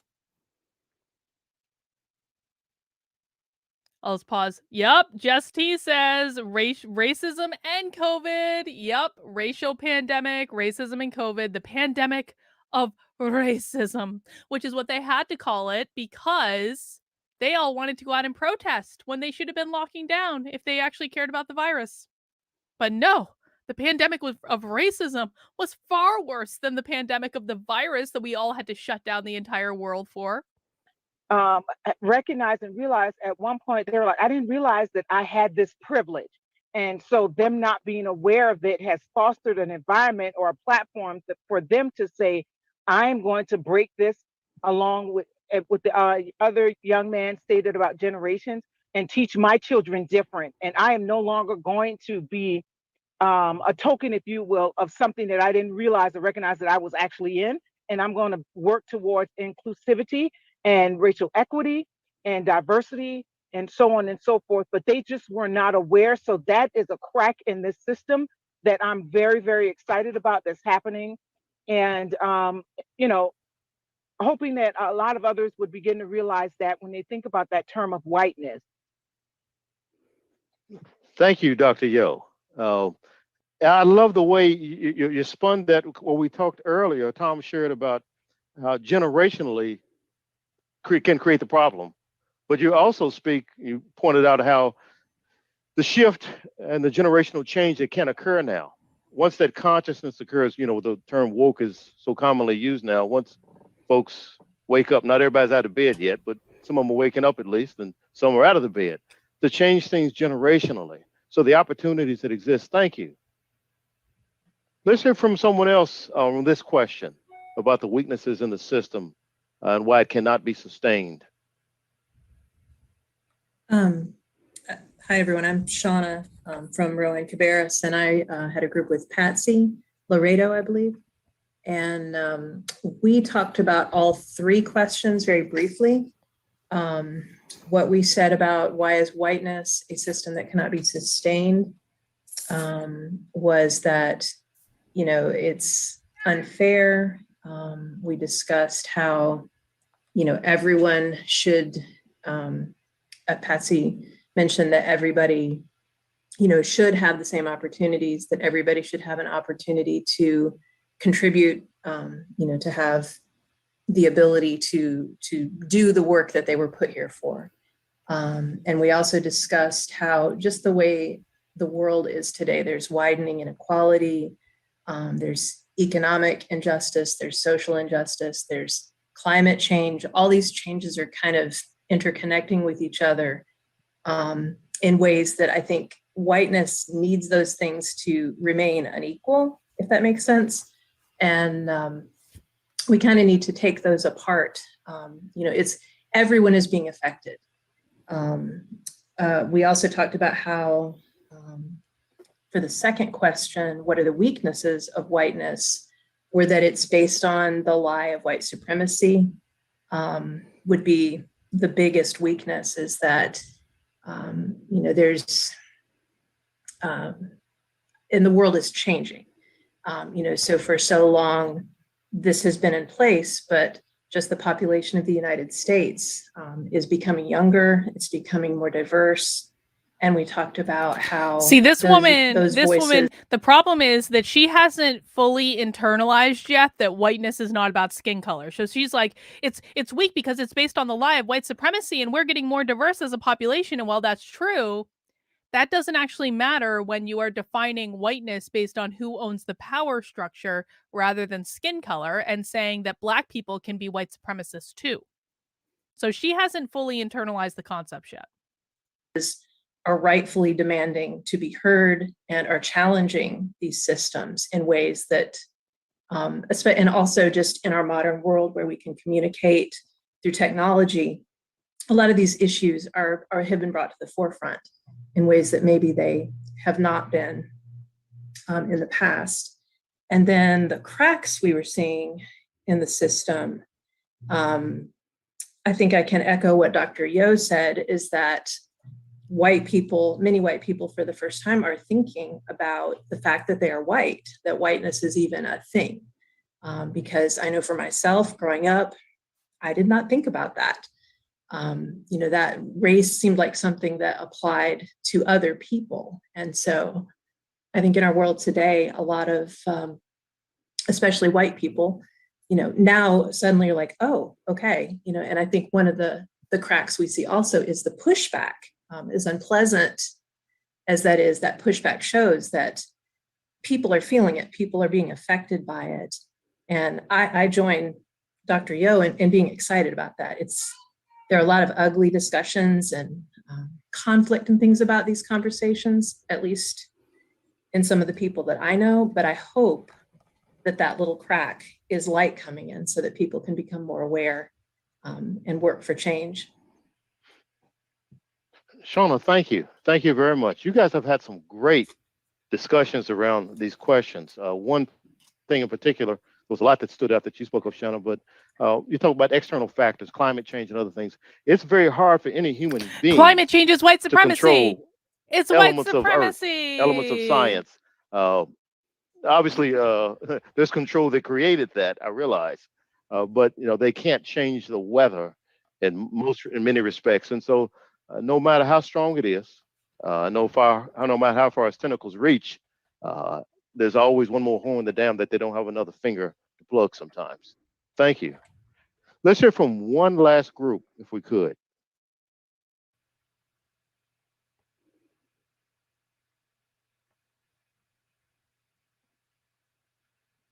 Just one more group.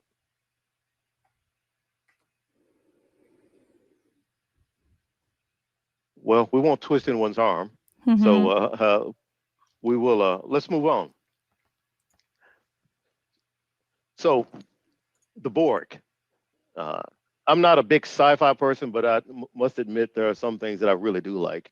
And one of them was the Borg episodes in Star Trek Next Generation and in the whatever the one Janeway was captain of, Voyager. And so that was a creature that no one had encountered before, at least those from the quadrant from which this spaceship of humans primarily came from. And so they encountered this being called the Borg. And I'm going to try How to share a ironic video is with you it that he's on the using Borg hang on from Star Trek. Just a moment. hang on. I appreciate this analogy, but it's also extraordinarily ironic since I think a lot of us on this side would argue that he has been assimilated into the Borg. And I don't, you know what? Honestly, I'm going to say this because I know, this stream is a little bit about ragging on these presenters. This guy actually seems like a really nice guy.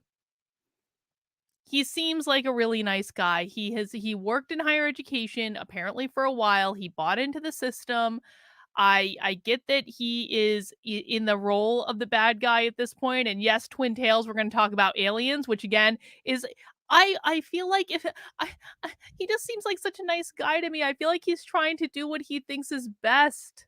And these are the people that I feel most sorry for. I feel sorry for the people that have been convinced that this is a real thing when it is not a real thing, and that he's made an entire career probably selling this. I don't know. Eric, I gave Bitcoin to the community. I did, huh? I mean, you're welcome, but I don't know that I did that. Okay. What the hell's that about? That's a little concerning. I'm gonna go look at my Facebook page now. All right, let's listen to his Star Trek analogy.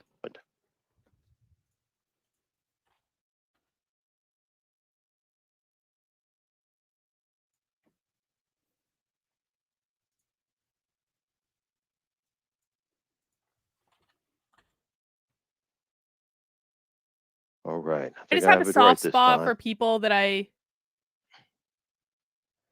What the fuck is going on my Facebook page? Something is going on my Facebook page. Something weird is happening on my Facebook page. I'm going to investigate the situation right now. What the fuck is happening over here?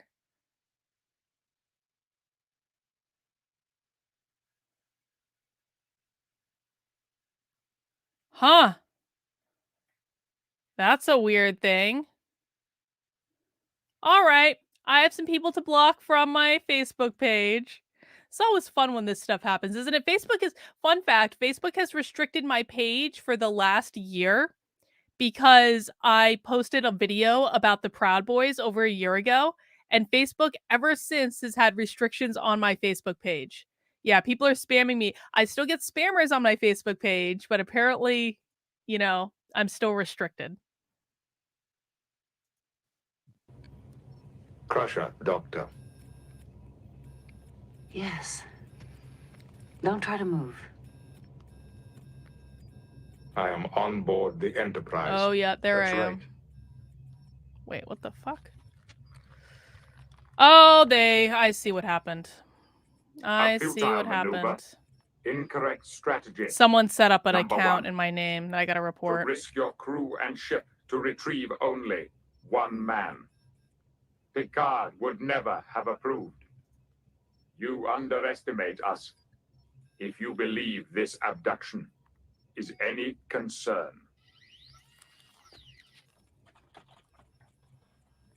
There is no need for apprehension. I intend no harm. No harm. I will continue aboard this ship to speak for the Borg. All right, and then let me jump to a little later in that same episode where this Borg, who happens to be a few hours early, he was the captain of the ship that he's now on as a Borg species.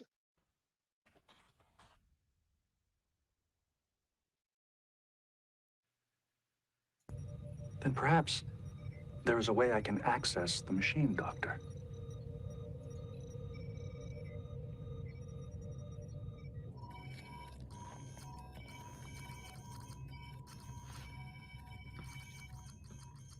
Worf, Klingon species, a warrior race. You two will be assimilated. The Klingon Empire will never yield. Why do you resist? We only wish to raise quality of life for all species. I like my species the way it is. A narrow vision. All right. Fun times. All right, that problem's dealt with. And so let me go back to sharing my PowerPoint.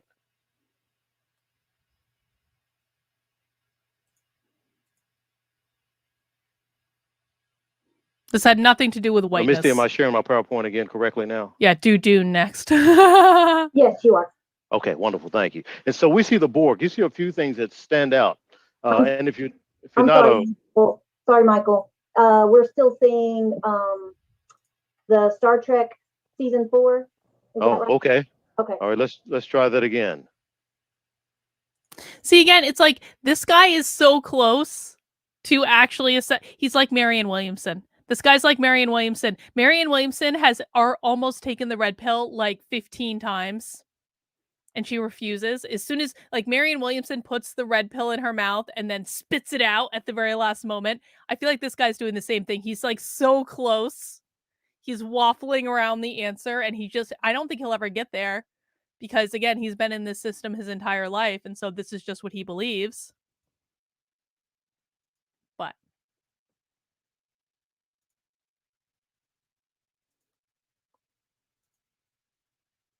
is this playing? It's playing. Why isn't it saying anything? Get into a there chat, it is. so I Okay. may have you to read those responses for me. The Borg says you will be blank. Assimilated are most of the games. Yeah, that You is will what be the Borg was all assimilated. about, was assimilation. And so the Borg, what they did is they traveled the globe, conquering everybody. In other words, what I'm trying to do is connect this to what we talk about when we speak of colonialism. They conquer wherever they go. And wherever they find, they take all that you have, all the technology, all the weapons, all the knowledge, all the things you have, and they incorporate it into their system. So they're bigger, better, and stronger every time they conquer someone. And so they take all that you have and go and conquer someone else. Then take all that they have. In other words, the collective grows stronger, bigger, not just simply in terms of numbers, but in terms of their capability for dominating any and everyone. So the Borg are known for saying, you will be assimilated. Another saying from the Borg is resistance is what? Resistance is Futile. Drop that. Futile. Resistance is futile. In other words, and it was true. I mean, you could not resist, you couldn't beat them. They ran into one species finally that they could not defeat. But They were resistance white really too, kind was of, pretty much kind of futile. white. And that's the way it was with many of these countries that became colonized by Western Europe. And of course, they are always fond of saying the Borg, we are Borg. That's the third one. You will be assimilated. Resistance is futile. We are Borg.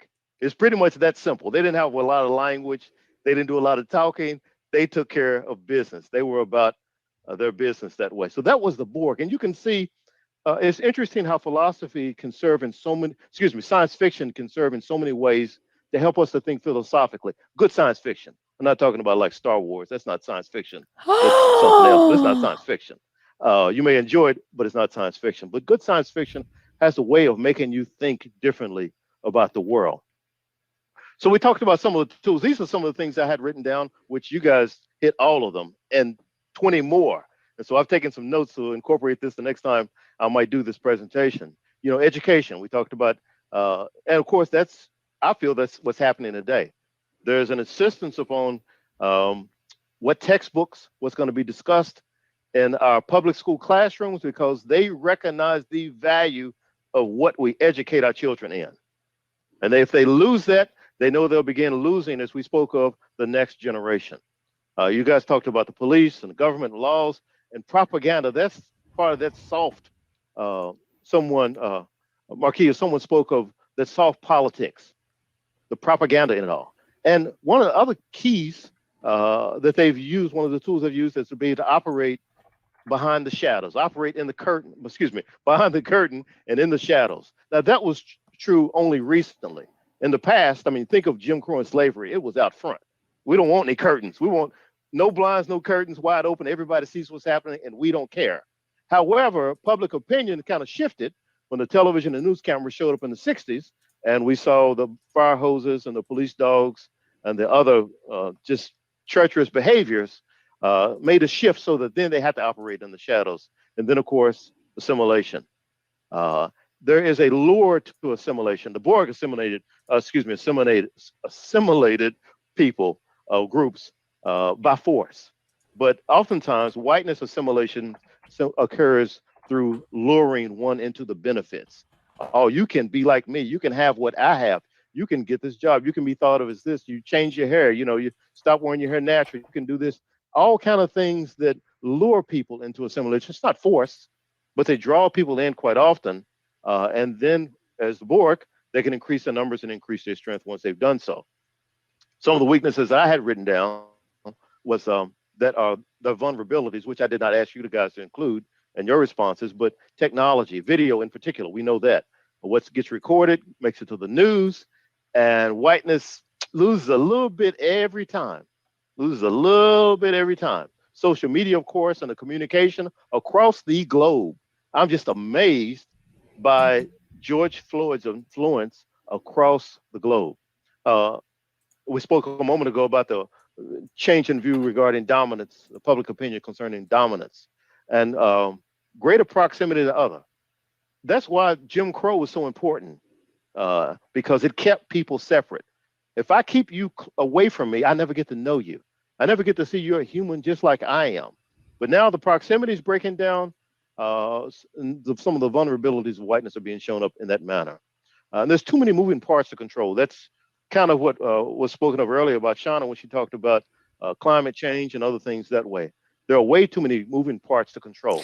Yeah, with weaknesses Shadow being Axe, you're shown making a in great point, hip-hop. and this analogy doesn't Hip-hop really is work. a movement. I think doesn't work. whiteness is trying to control it in their own way. Whiteness Now, is I'm trying not to an control expert in the hip-hop. slightest Okay. regarding hip-hop, but I Wait, know enough. the irony of this is that really successful hip-hop artists like Jay-Z would be considered white by this ideology. Jay-Z would absolutely be considered white by this ideology. Diddy would absolutely be considered white by this ideology. I don't know any other hip-hop artists. I don't like hip-hop.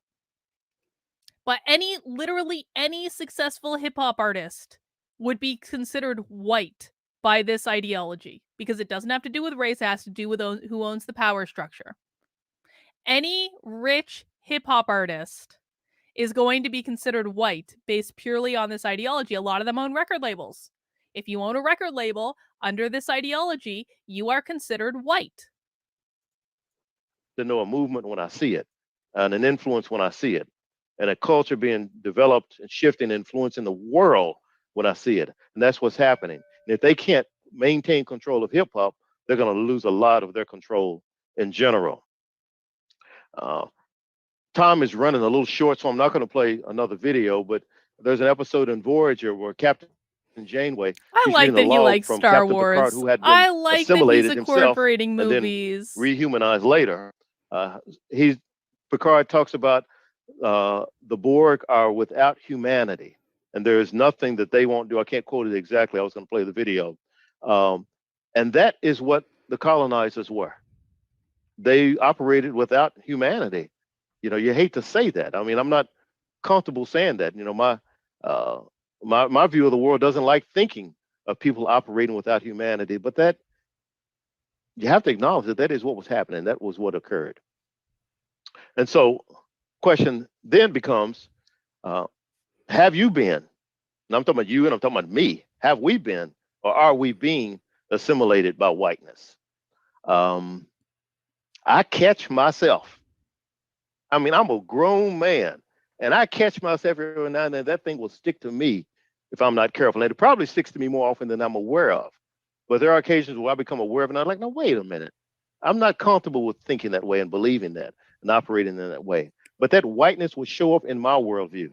And it has, and I don't say that I with wonder any if it's pride, considered whiteness but it that is he true. likes Star Trek. And so resistance. I bet I can find a not presentation futile, called The Whiteness of Star but Trek. it is I a bet you I struggle. can. It does not happen easily to resist this because it does lure us in. It does create opportunities, and it can seem very natural almost sometimes. And we realize, no, wait a minute, that's not right. That's not okay. I'm not good with that. Another movie we won't play the clip of, but if you've seen Matrix, the real Matrix, in other words, the first one, and you He is so close. This guy is so close. This guy needs a mentor. I should reach out to him. I feel like I want to bring this guy on my channel and talk about this and help red pill him. I feel like he's imminently red pillable. He literally knows all of the references. I feel like he just hasn't been exposed. This is one of these cases where it's like he has all the potential of a red pill in the making, and he maybe just hasn't been exposed to the information. He hasn't been exposed in the right way. Maybe we can make this a community project to red pill this guy, because I genuinely think I'm not blowing smoke here. I genuinely think he's like a nice guy that's trying to do the right thing, and he just doesn't understand because he's been in this world for so long. And when I do happy hour, I kind of feel bad when I accident on a presentation like this that I think is being given by like a nice, genuine person who is just trying to do the right thing. And I don't think he has nefarious intent. I don't think he's a true believer. He's not using the right language that tells me he's a true believer. And he knows all the references. We could make it a community project to like take this guy under our wing, to red pill him, to show him the error of his ways. He's pointing out the Matrix for F's sake. You had the main character, Neo, He is who was just a primed. regular He's old ready guy, to go. pretty techie about some things, but a regular guy. he meets this guy He named likes movies. He likes sci-fi. Morpheus, played by He could be one of us. He could Lawrence be one Fishburne. of us. And Morpheus tells him there's another world that you don't know about. You think you're living in the real world, but you're really not.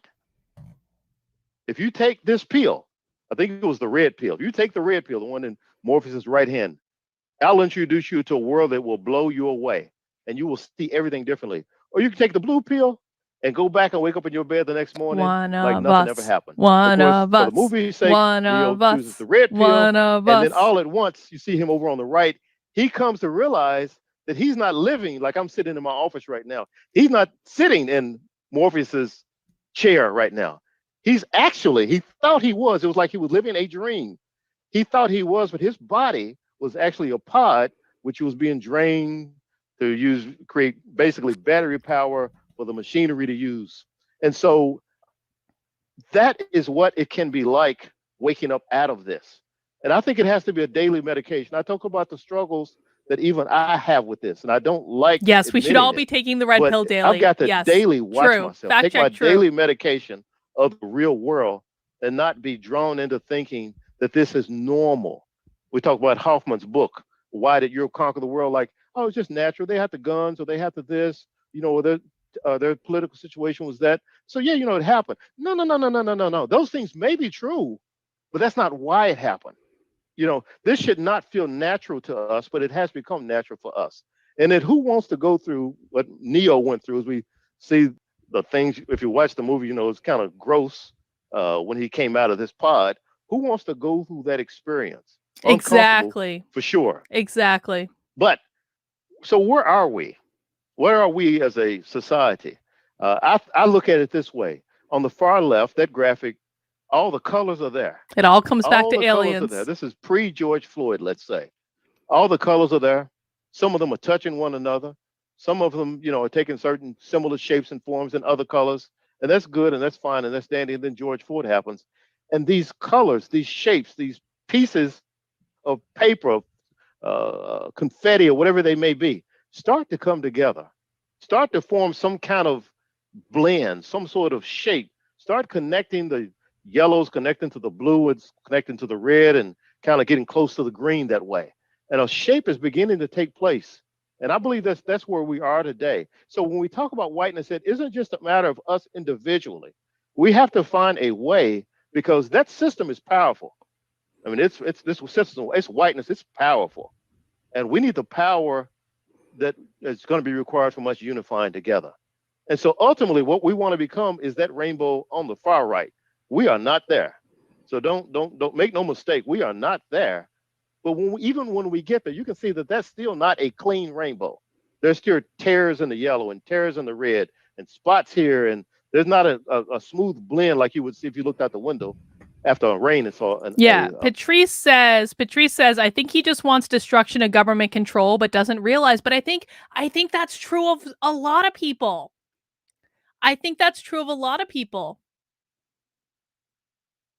And I think that we need to be careful about dismissing people too quickly, because, we need to wake people up. I firmly believe that the best shot that we have of fighting back is that we have to wake up more people from the left. I think there are a couple of groups that can be reliably and predictably effective at fighting back against the woke. I'm sorry to conservatives in the chat. I'm sorry, but conservatives are not reliably and predictably effective. If for no other reason, then conservatives don't usually do stuff, and they whine a lot when they're not getting their way.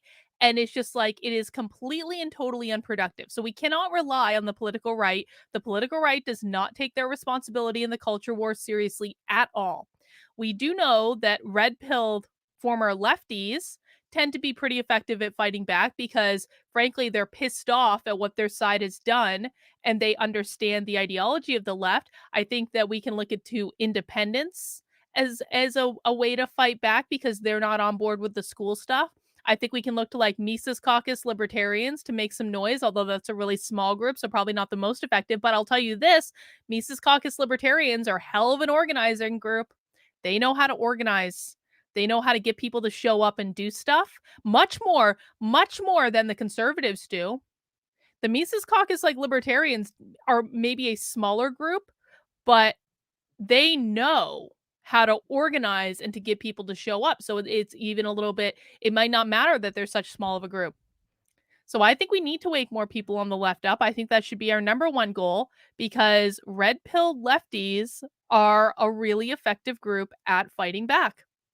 And so we have to have patience, and we have to know that guys like this, like, look for the people. My best advice would be to look for the people who are not true believers. I don't think this guy's a true believer. I think he just, like, he has found himself in this position through a matter of circumstance. I don't think he's a true believer. He can be woken up. We need to keep our eyes out for people who have skills like this. And they'll be dismissed by the right, but again, I don't really care what the right thinks. No offense again to people in the chat who are on the right. I'm not talking about you. You're here, you're watching, you're playing along. I'm not talking about you. But the right doesn't, as a collective unit, does not take their responsibility seriously. So we have to start looking in other places. If we rely on the political right to be the ones fighting back, we will just lose in perpetuity. It's not going to work. Now, if people on the political right want to show up and fight back, dude, welcome to the team, man. Couldn't be happier to have you. Rainbow. Let's finish You would this up. not 3 more see, minutes. that when we do come together. So there will always be, we talked about these conflicts, the closer we come together, because we talked about the proximity creating conflict, the closer we come together, the more conflict we're gonna have in some respect, but the better equipped we will be able to be to manage and work through those conflicts, the necessity of working through those conflicts. So I want to encourage us to be mindful of this thing called whiteness and monitor yourself. Look at the world. No, emphasize what makes you irresponsible in the culture war is not that you aren't helicopter parents. It is that you don't push the envelope. It's that you don't show up. What makes the political right not responsible in the culture war, and you're the one who asked the super chat, and I greatly appreciate it, but what makes you irresponsible in the culture war is that you don't show up. You don't go to rallies, you don't go to events, you don't sign up for things. Dude, I've been to conservative conferences since the election. No one showed up. I'm sorry. I wish it were different. I would love for conservatives to get off their asses and stop complaining and actually do something. I just don't think that's living in the world. Now, you're here, you're with us, so I'm not talking about you specifically because you're here. You come to my streams all the time and I greatly appreciate it. So I'm not talking about you as a person. I'm talking about the conservative right as a collective system that over the last 2 years I have not seen show up in any real way. And make decisions on a daily basis that allow you, because if you can expose it within yourself first, it's got, once again, it operates in the shadows. So within your own shadows, expose it within yourself, and then begin helping others to see that this isn't natural, this isn't normal, this is not okay. It looked like it was during slavery. Slavery looked normal. What do you mean? If you remember the scene from 12 Years a Slave, where Platt, the main character, was being hung. It wasn't a full lynching, but he was being hung so that his toes, his big toe, would just barely touch the ground.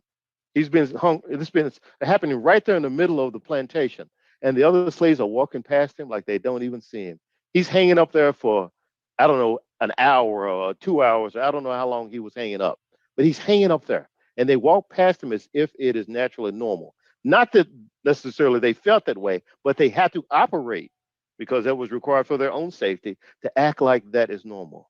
Let's look at what's happening today and say, this is not normal.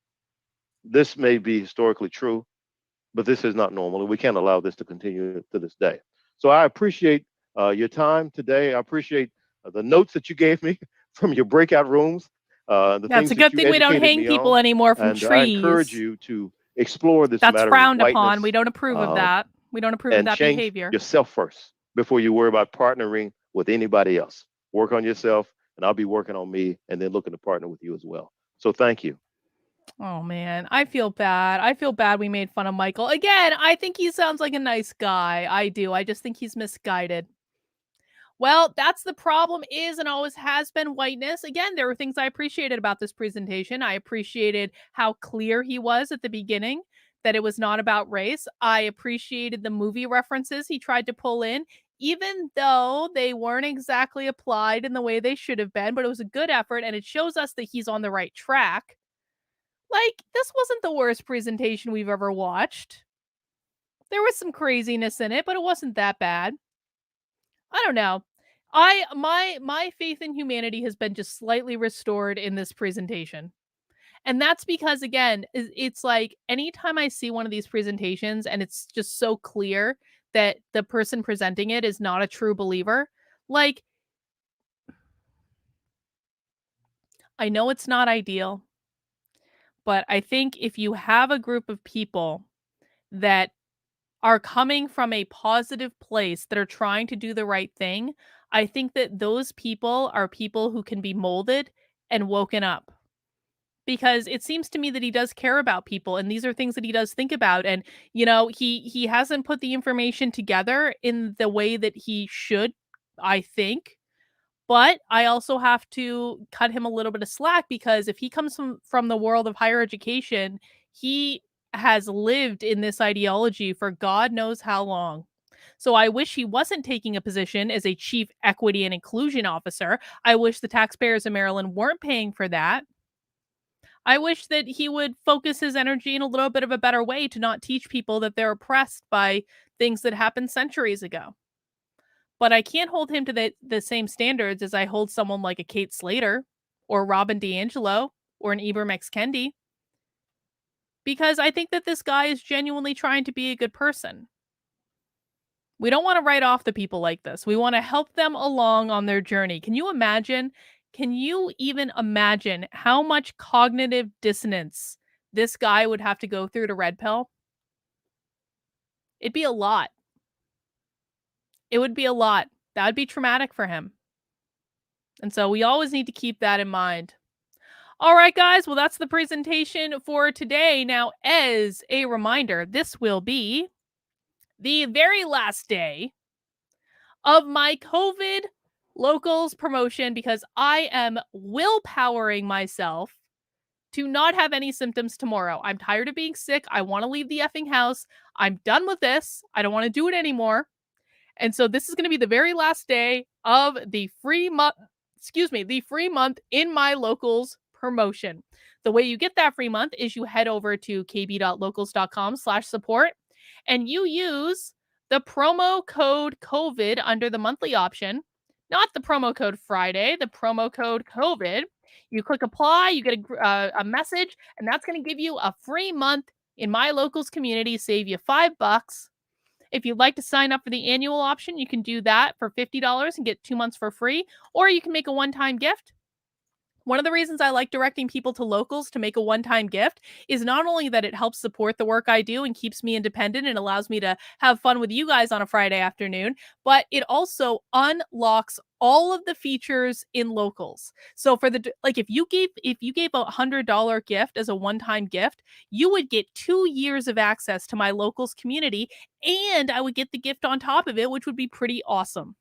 You get lots of stuff when you sign up for my locals. You're going to get access to our book club that we're going to do next month, reading this amazing book about how totalitarian mindsets are forced on people. I'm really looking forward to reading this. My copy should arrive on Sunday. You get access to our community Zoom calls. Our community Zoom calls are Mondays at 7 p.m. Eastern and Wednesdays at noon. These are open and private calls that are only available to my local supporters. They are not recorded. Sometimes I spill the tea about different types of internet drama and gossip. A lot of people want to know lately why Adam got fired from Tim Pool, and because Adam Krigler stabbed me in the back and lied about me on the internet. I am fully willing to tell that story. Didn't tell it for a full year and a half. Got accused of telling it up and down Twitter. The trolls were like, Carlin told this story. Carlin told this story. I never told it.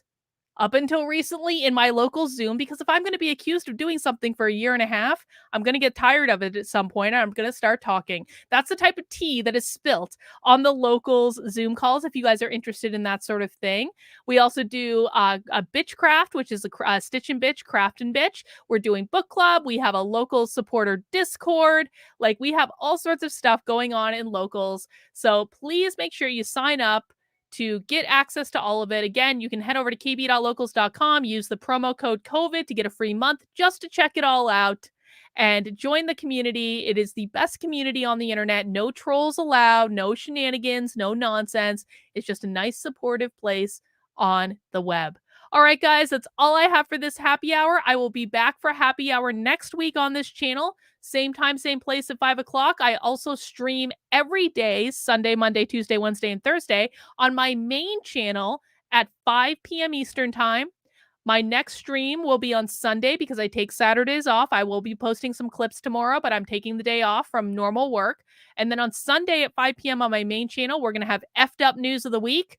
And there's a lot of effed up news. So we're going to have a good time on Sunday. I hope to see some of you then. Take care. Have a great rest of great rest of your weekend. Please make sure you mount that like button on the way out the door, and we will see you soon. Bye for now.